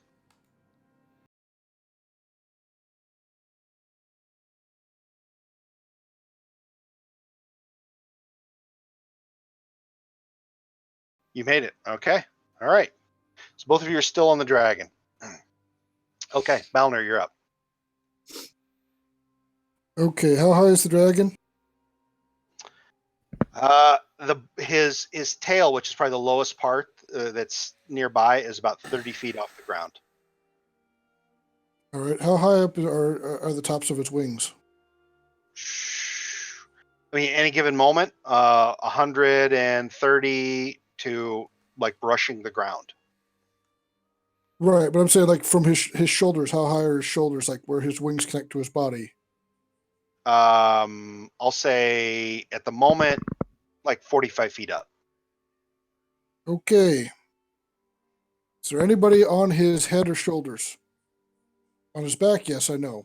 In one claw, he's clutching Princess Hildegard, and you think you see Grundar popping up somewhere along his back, like he's got like rents in his wings, and you think you see Grundar like trying to climb his way up the body.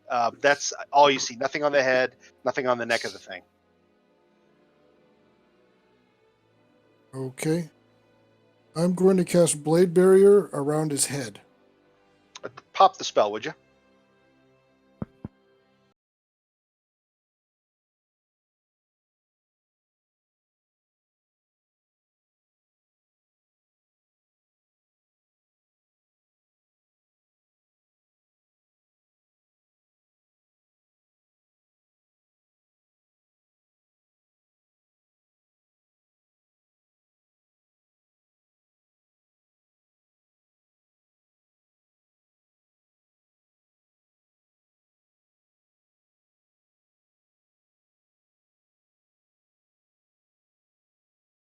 Technically speaking, you could surround the dragon, but I mean, it would be like, I mean, based on the space here that he's occupying, you could completely surround the dragon.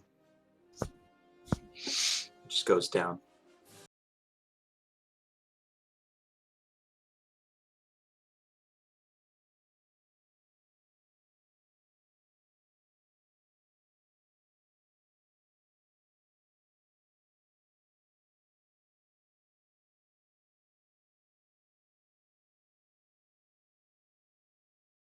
Basically, as soon as he pulls his wings in, I'll cast it so that, I mean, on a flout. it's magic. I'm going to rule that it doesn't just automatically. He gets a saving throw. Yeah. Against half. Okay, he's already inside of it. So now he's got cover from all of you guys, except for the ones that are like Max that are almost directly below it. Okay, he starts his turn there. Then he makes his saving throw. Okay, all right. So we got to wait till it's his turn, which is coming up. All right, are you done? Do you move? Do you do anything else? I get out from underneath it. I don't have the ability to fly, so. Okay, so I mean, you're relationally, 30 feet and 30 feet up, so probably 45 feet away from it at an angle. Well, I can cast it and then move. Masonry is still falling all over the place. So if you stay here, yeah, right. So if you stay here inside the cathedral, you're going to probably suffer some more of that. Kellenen's out of it because he's flying. You've got a few more. You've got a little bit more to get out of the cathedral, Amir, before you clear all the masonry. So where do you go, Balner? Head for the closest doorway. Okay, you know that the biggest one is to come way down here to get out of the cathedral, but there is a side door, and you were not frightened by this thing, right? So you can kind of head up over to this way to get out of there. Yeah, then I'll go out that way because fighting through the crowds isn't going to make sense. Right. So you go 25 feet. All right. Okay. All right. As soon as you're done.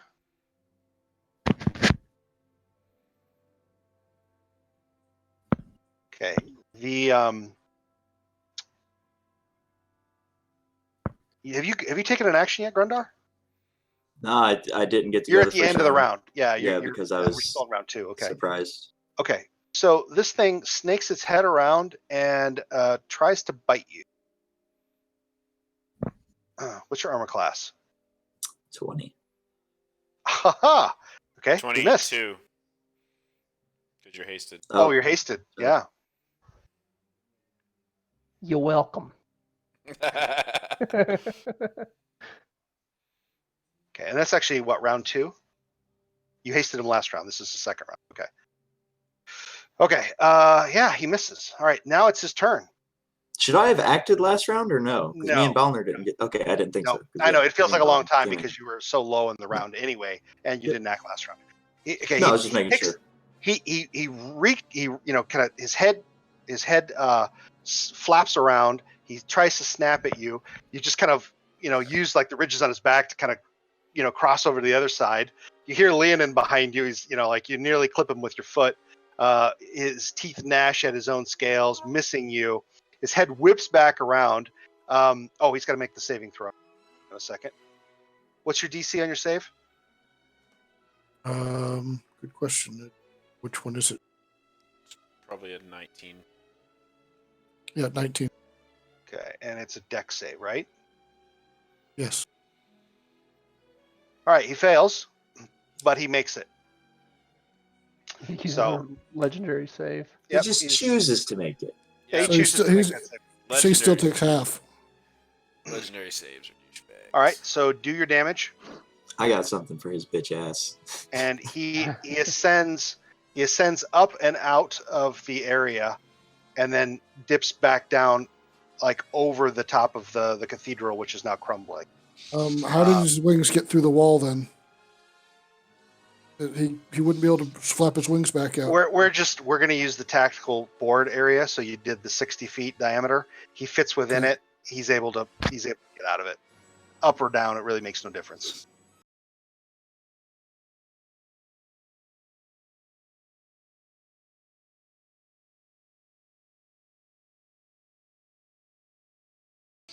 Oof. Okay. He takes 5 points. No. I guess I should have rolled 6d10 and take the half of that, not rather than Yeah. 3d10. Well, that's all right. We'll use what you got there. So he takes 10. Okay. So I'm gonna have to move. Well, I'll get rid of this because it's really not useful. Whoops. That's not what I wanted to do. Whoa! We beat him! Woo! That was easier than expected. Sorry, I was trying to get rid of this thing so I don't grab it. All right, so grab all you guys together. Since you're riding the dragon, all right, and let's see, he moves up 20. He can fly 80, so he goes up 20 to get over the wall. Flies up here. Shit. So on taking that damage, did he have to make any kind of check that he kept flying? No, not. I mean, not that he barely noticed it.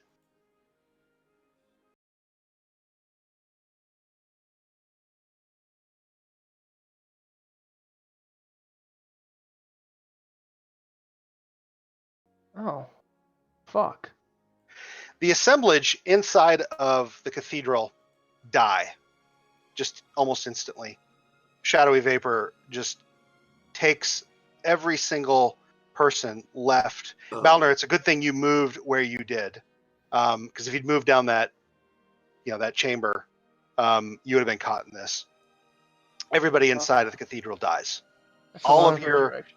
All of your lieutenants, all of their men, your lords, they die, but they don't just die. It's like their bodies crumble and they leave behind an entire cathedral filled with these wispy shadows.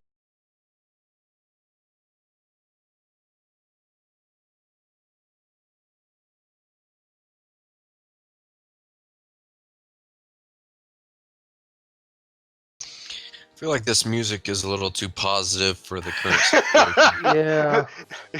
What is the music? What's playing? I didn't. I should have. If I would have had another action, Oh! I was gonna. Battle music. I thought I had that turned off. If I had another action, I was gonna teleport everyone out. But Okay, hang on. Don't- So this was at a. Fucking move me. not you. All the other people. All right. Hang on, I got to put this guy back. I forgot that he disappeared when I took him off the. Okay, so he just went. These things act immediately following. All right, so I'm just going to use one token to represent them because there's just going to be too many of them.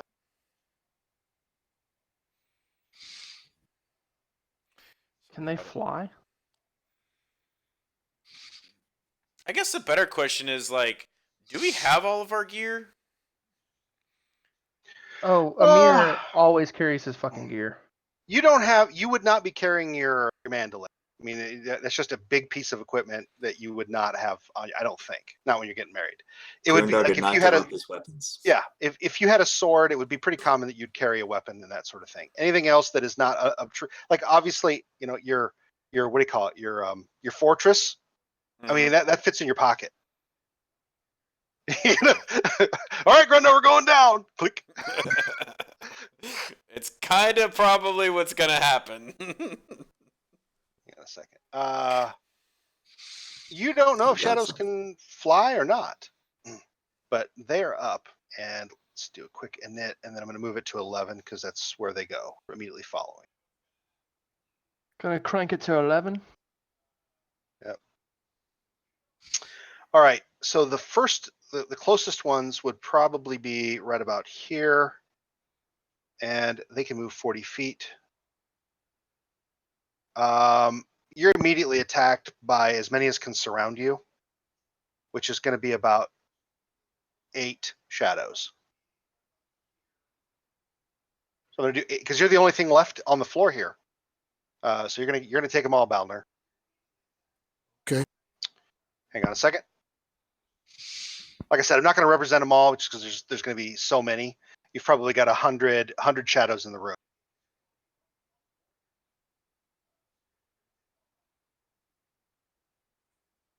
Oh, you know what? Let me do this. The first one misses.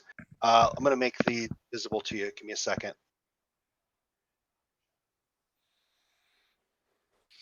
All right, second one. What's your armor class? Like 24. Looks like 24. Okay, that one missed.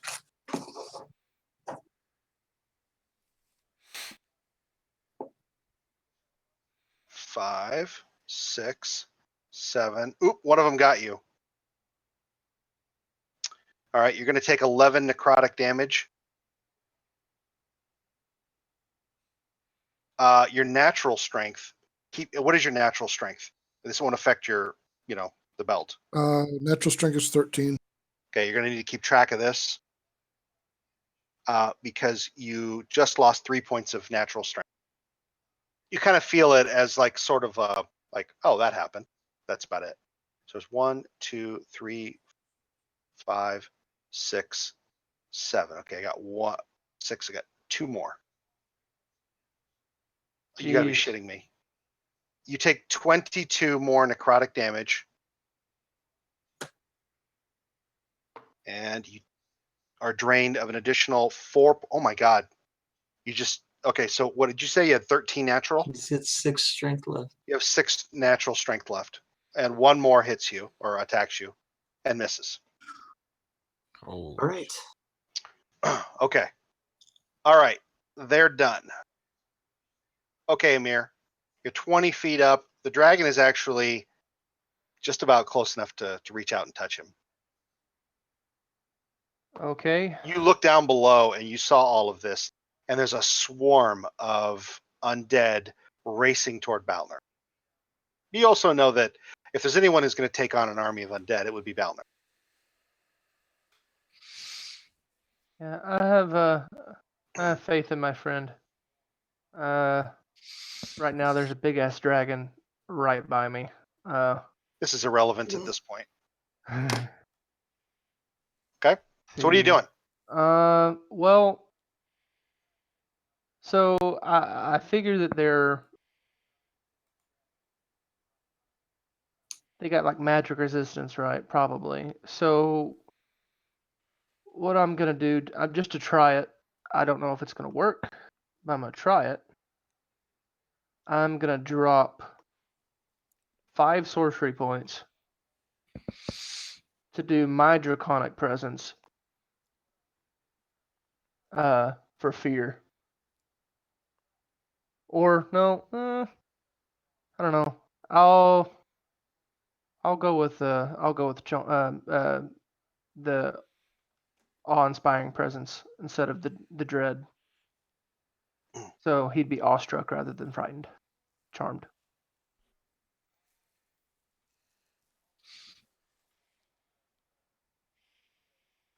You're going to try to charm a dragon. All right. How to Well, charm with your my dragon. draconic presence. So I exude the presence of a silver dragon at this point. Let me read the description on this here real quick. Okay. All right. That's a wisdom saving throw. Mm-hmm. Yeah, I'd say that son of a bitch made it. He rolled a 20 and a 1. Sometimes roll What the 20 just, yeah, I know. What the hell. Yeah, so it doesn't affect. No, it doesn't. But you do. You sort of like you rear up, your wings kind of spread for a moment, and you like sort of like emanate this, just awful, terrifying, awesome power. And it doesn't seem to care. I really wish I could have gone before you guys. You're up I've next. got something for him. No, Are you doing any more moving? Yeah, I mean, I want to fly. I want to start flying up and out of the cathedral.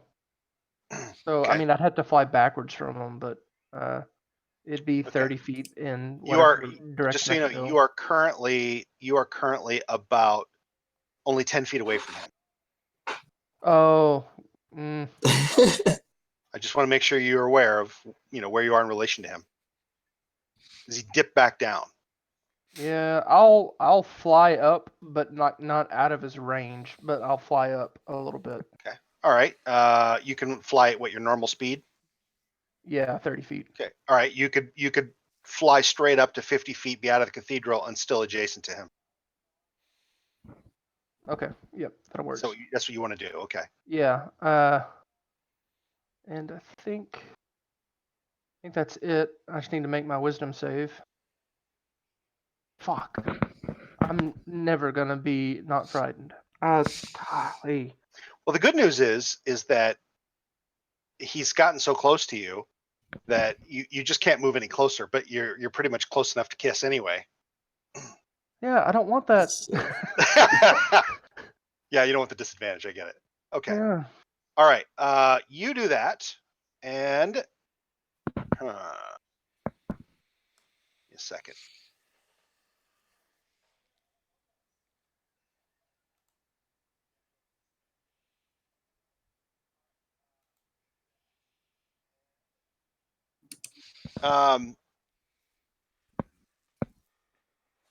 He lashes at Leonin with a tail attack. Fuck. Let me get angry. I know, but it's a legendary action. That's going to hit. How many legendary actions can it take? 3 a turn. It gets 3 until its turn. This is, I think, its last one. No, wait, it gets 1 more after this. Okay. So you are, I'm sure, almost certainly hit. I don't think you have a really awesome. Well, your armor class is better, but you take 21 bludgeoning damage. Give me a second here. I gotta do a quick read. How's it hitting me? How's it hitting me with its tail if I'm on its back? I am just curious as to that. It absolutely can. It's got a long tail, man. Tail or bite attack. Unless you're like way down by the butt, but even then it probably could do it. But give me a second. Read one more thing to see if you're gonna have to make another roll or fall Dragons off the remove those bottom ribs like Marilyn Manson so they can bite at their butt. Biscuit pictures. Because you immediately got on his back, I couldn't do what I wanted to do at the beginning of the fight. But oh, say let me Bring the roof down on them. Don't worry, guys. Even more than you. bring an avalanche down on him. We'll get a chance. Sludge as an action, knocking it off screen. You're just grabbing, throwing it. Okay, no, it didn't do that. It wanted to bite you or tail attack you. It doesn't actually try to sweep you across. It literally, its tail flicks up and over and just like smack right against its own body, and that you take that damage, but it doesn't force you to make a roll. Or luckily, you're only about 30 feet off the ground on its back at this point, so it wouldn't hurt horribly bad. It's just you'd fall into a sea of shadows, which would be really terrible. Okay, so now it's Grundar's turn. Finally, your turn, Grundar. I get fucking mad. Okay. I get really mad. And all right. So I'm hasted, right? So I get 2 actions. You get an additional attack action or an additional action to attack or so. But I can, so if I take the attack action, I can do my 2 attacks, and then can I do a separate action for the haste, or do I have to do the same thing? It specifies under haste what type of action you can take. You can take an additional 1 attack. You can attack with a weapon. You can dash. Can I use an item? Is what I want to know. Yeah. Like You can you can use an object. Yeah. All right. So what you I attack do, first or use your object? I'll attack first, and I'll take. I'll do this reckless. And am I near the wing? You're crawling. like actually at this point you're kind of between the shoulders, and you're using the spine, the what do you call it, the ridges on the spine to kind of try to move you into a better position. But the shoulders are all like right underneath of you, just working as these huge wings off to either side are doing their thing. I just want to hack at the fucking base of one of those wings. The right wing. I'll pick the right wing. And I'm just starting to hack at it. So this is my first attack with the scimitar speed, and these are with advantage because I'm doing this reckless. So that's a hit. All right. And that's 17, and then I get plus you're saying you just went reckless, right? Yeah. Okay. All right. So I get plus, so that's a 21 total damage because I get plus 4 from raging. 21. Okay. All right. And then second attack. Oh yeah. So another 21. Damage. And then for my second action. Now, let me ask you a quick question. You get 2 attacks naturally. Scimitar of Speed, does it give you another action? Another bonus attack? action. With the bonus you use a action. bonus action. Okay, so you're going to do that? No, you already. Yeah, you raged. You raged. So, so I can do that any turn from now because I have persistent rage. I don't ever have to rage again. And then, with my necklace of fireballs, do I have to roll for how many fireballs I have, or can I just take the average, which would be 6? We'll say 6. No, so the necklace of fireballs is you throw 1, I think, and then for each one you do, it's like an additional D8. No, but you start with a certain amount on it. And you have to. Okay. 1d6 plus 1. Yeah. I'm sorry. We'll say 6. Yeah. We'll say 6. It acts just like a fireball. You don't have to make an attack roll to hit it. But so you can throw it up to 60 feet away from you. Yeah, and it says I can throw more than one in one action. Can I throw them to different spots, or does that just count as me leveling up the spell? Or can I throw 3 level 3 fireballs to 3 separate areas? It's intended for you to be leveling up the spell. Okay. Yeah, that's what I thought. Be seriously. I wanted to go wild here, but all right. Here's what we'll do. Right near Balner, the way it's written, you would hurl them in the same direction when you throw them, and then it would just level, and that's the way that would work.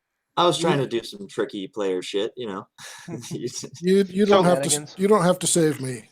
You just so you know, you've got a literal sea of shadows down in the cathedral, and then the problem is, of course, if you target anywhere on the dragon, there's a good chance you'll.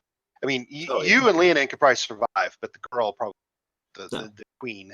So I'm just planning to thin the odds for Balner. Okay. Out a little bit. You don't even need to do that. I can't. Grindar can't hear that. 2. Well, no, just 1. We'll just throw just 1. You're probably going to bring the cathedral down on me. Could be. So you're going to drop 1 fireball down into the mess, like try to clear. I'm gonna try and clear Balner. Okay. Yeah. All right. Give me a second here. I want to take a look at their speed. Obviously where it won't hit him. A lot of these, every one of the shadows that did not immediately surround and attack him, all just swarm around him in that one wing. And I mean, there's probably 100 shadows all writhing around him. So if you drop a fireball, you're going to catch at best maybe a quarter of them. Okay. You might catch like 25 shadows or something like that. All right. Well, I start eyeing it, and I'm looking around, and. Well, you feel like you got all the time because you're hasty. Yeah. I do it. You drop it. Yeah. Okay. All right. Let me take a quick look at these guys. What are they resistant to? Okay, they're resistant to that. They're not immune to it. All right, roll 8d6. This is really just why I wanted to do it, guys, because I wanted to roll 8d6. Oh wait.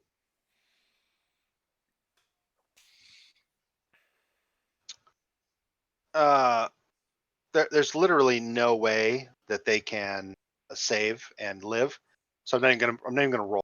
Balner, you see this massive stuff through just writhing shadows all around you, just tearing away at your life essence, and out of the gloom that's surrounding you, there's like this blast of hot wind, and you see fire expanding until it literally gets like right in front of you, and all of the shadows that were that side there. It must have been 20 or 30. You don't even know. They're just incinerated and gone. And they turn to ash as the fireball fades. But unfortunately, the sea closes in around you. So you there's just that. hear Grundar. Okay. All right. Trying to think what makes the most sense to do. I thought it already did its 3, didn't it? Yeah. We'll say I thought he had one left. Yeah, he has one. No, He has it's one just- left. He has one left. Tail whip. Take a look and see if that was a 1 or a 2-pointer. Tail is a 1-point. Yeah, he's going to tail whip. This time, instead of trying to smash you, he's going to try to flink you off with his tail. So he sweeps across, and he's going to force another check. You can. For you, it's going to be acrobatics. Okay. Okay, and he's going to make his strength check. My lord, you can't do worse than that. I mean, he rolled a 1.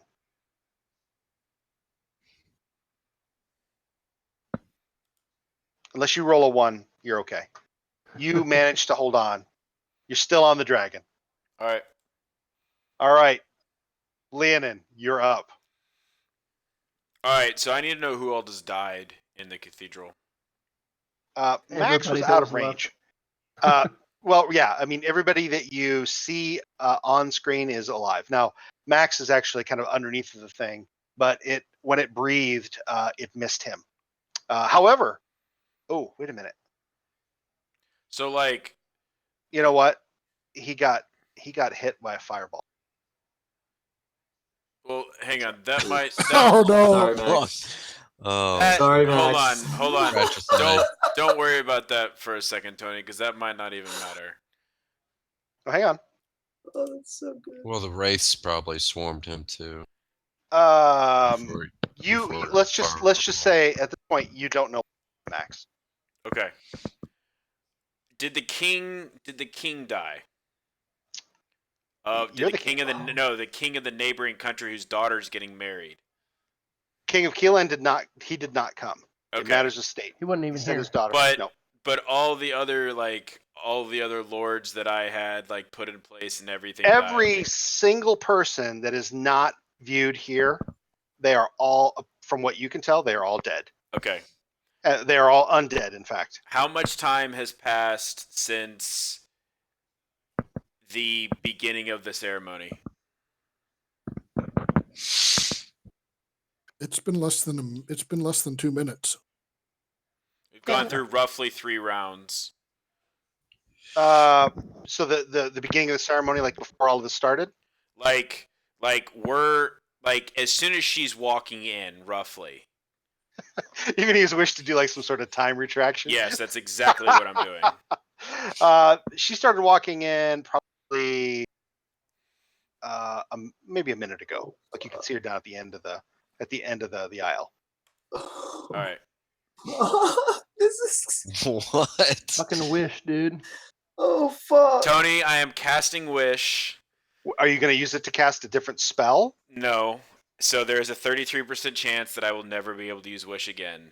But this is worth it. I'm He literally squished your hand very early. Yeah, I'm literally saving hundreds of people's lives here. I'm using it to rewind to Damn it, man! I'd come up with the perfect one-liner. Okay, now hold on. I'm just going to tell you.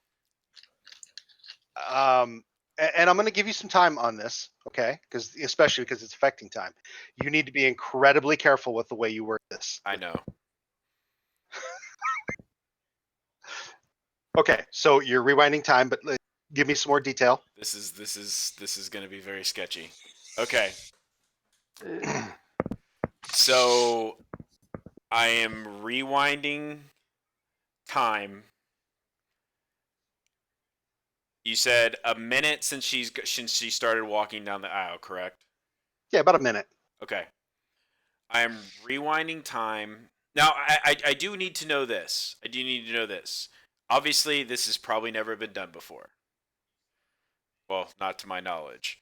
Would I still have knowledge of the events that transpired in that minute and a half that I went back? I'm not answering that question. Okay. I'll have to make sure I have that in my wish. All right, guys. Here we go. So, I wish that time in this church, in this area of, in this church right here, will be rewound 2 minutes. And I will name the specific people. Well, hang on. I gotta be a little more specific. How much time has passed since Kellenen came in? Because that He could came in royally right. that, 30 seconds. He came in right when the dragon popped up. Yeah, no, not even 30. 20 seconds ago. okay. But he came in as soon as the dragon came up, right? Or Yes. was it? Oh, fuck. Yeah. Well, He arrived just as the dragon was emerging from the skin of the cardinal. guys, if you don't want me to do this, I won't. The die has been Well, cast. You've already The started. die Okay. has been All right. cast. Too late. The longest wish ever. Right. Sorry, dude. You have to be so specific with these things. Okay. I Please wish all just my long. stats to be raised. I want time to be rewound 1.5 minutes, and I will say the names of Amir, Balner, myself, Grundar, and Kellen to retain all of our memories from the time that has passed, and I'm being more specific, and time will only be rewound for the people that are in this room. And everybody that died will come back to life, which that comes with the time warp. And Okay. that's my wish. Anything else? That's a lot of Okay. ends. Dude, you have to. It's Tony, man. Roll percentile. All right. And no monkey's paws allowed. Low or high, Tony? Low 33 or high 33 gets If me. you roll a 0-1 through 33, you can never cast wish again. All right, here we go, guys. Can I? I can't use anything on this. Can I use a card to pass it? No. Can I use a card for advantage? No. It's percentile. It's not a All D20 right. roll. Okay, you're fine. I do end up like strength drops 2-3 for 2d4 days. So You one take damage day, when you cast spells. and I take damage when I cast spells. Okay. Give me a moment. I need to think through what you said to make sure I've got the bases covered.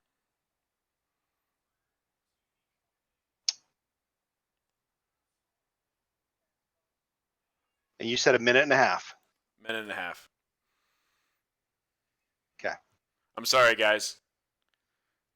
I can't let all those people Okay. die. Don't be sorry. This is going to be great. I don't care what happens. This is going to I'm be not great. even. I'm not This is the sure. reason I love this game. I love this game. I'm not sure. I'm not sure if Zahira got out of the church. So I'm more than happy to let you do this. Okay, yeah, that's true. Right. Yeah. Yeah. Okay. All right. So here's what we're gonna do. We're gonna pick it up next week. We're gonna pick it up next week, and I'm gonna give myself a little more time to think about it. But what does happen for sure is that you guys everything sort of goes backwards. Everything kind of undoes itself. You see the fireball come back up, and this time, as it happens, as it happens, Grundar, you are looking, as you're kind of going backward. You're looking for him. You dropped that thing like 5 feet from him. He was nearly ground zero when you dropped it. Yeah, so you're like, oh god, I unkilled his best friend, I almost killed him once already, so Yeah. really. Kellinan, you step backward up and out through the portal back into the Feywild, and you reset, and you're all completely aware of what just happened. I mean, Kellinan, you are literally just about to drop the the leaf into the pool, but you already know what happened. The preceding the successive 90 seconds. Okay. What about Grindar, sorcery points and spell slots? You get all of those back. The only thing that came with 4 you, health. the only thing that came with you is the knowledge. Fuck yeah. Wow. The way he worded Hell it, I'm going to allow that to be the case. You gain back because you uncast all of those spells. So Give me my 4 health back, all right? My falling damage. So next time I'm gonna cast this. Oh no! I'm casting disintegrate on the priest as soon as. I had a free pass to the That's check. This is Guys. what's happening to the priest. Heroism is a great spell. Yeah. So I'm Four- gonna you'll get another. that's And bad. everybody's gonna make next Monday. Is that right? Yeah. Yeah. Okay. All right. So you'll have plenty of time to research abilities that you're just not familiar with. But yeah, that's where we're starting. I need to think through if there's anything else. I'll immediately start screaming for Zahira to get everybody and get the fuck out. Grindar immediately rips his sleeves off. Oh yeah, the cloak's coming off. Cloak's coming off All of him, your dragon wings coming out. Guys, I won't be here next Monday. You won't? What? No, this was it. I gotta leave on the 6th. Oh man. Dang, man. But it's been great. Can't you step through a portal in real life? But to Yeah, say, huh? just hop on Discord on your phone, man. We'll make your rolls for you. Yeah, if you can do that, we'd love to. But I mean, I understand if you can't make it. I've just recently had to step away. I understand it. Yeah, I'm All right. going to Texas for the guard. So All right. Good luck. Well, Stay safe. be Don't let anyone safe. drop a grenade on. All right, man. It was good playing with you. Yeah, you All right, too. Sure, man. Take it easy. Ciao. see ya. And now I'm mad at Leonin because I had come up with the perfect one-liner to deal with this. I want to hear it. I do want to hear it. You shall not mass. And I'm then guessing then you a were good about old turn undead. I'm assuming. Do you have a destroy card right now? undead. You're No, gonna dust destroy them? undead. Was there a maximum? Was there a maximum CR number that you could kill? No, it's just It's 30. I whatever's think it's in like range. 30 or 60 feet. That would have And been. anything- You would have. And as long as it's under the challenge rating, which for me at level 18 is 4. Right. Yep. And Oh. these are CR1. So you Oh, would they have all just would have went poof. everything would have just been. See, Would've been pretty Grindar cool. doesn't know a lot about magic yet. He wouldn't have known that. See, Yeah. and I and want a Tony, fireball. the reason I was asking you there at the very beginning, what if Amir would have known if it could be charmed or not, he would have immediately led with this spell. This spell here, dominate monster, Oh yeah. Well, and he would have heightened it. well, here's what you know now. You're fighting a massive dragon of some kind. You assume because you fought a shadow dragon in your past, this is like a much bigger, older version of the same thing. Mm-hmm. So you know that it's a shadow dragon. You're pretty confident of that. Papa And shadow now dragon. you've got 90 seconds to figure, to sort of put all the pieces together on what. But here's what you know: they'll have legendary resistance. If it's got a saving throw, it's got 3 times that if it fails, it just says, "Nope, I made it."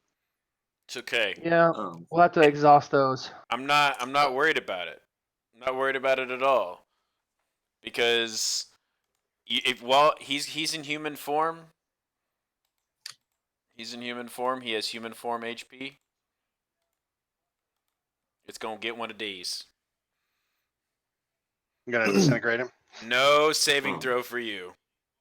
I'm a little upset, Tony, that after I raged, the only thing you didn't hit anybody. You did the try and sweep them off because I have this. I stepped out of the game. What did you drop? The let me link it. There, the Spirit Shield, and then my Oh, I saw you do. I saw you drop that Or earlier. banishment works too. yeah. Where's my Banishment works. I have a skill that works with that.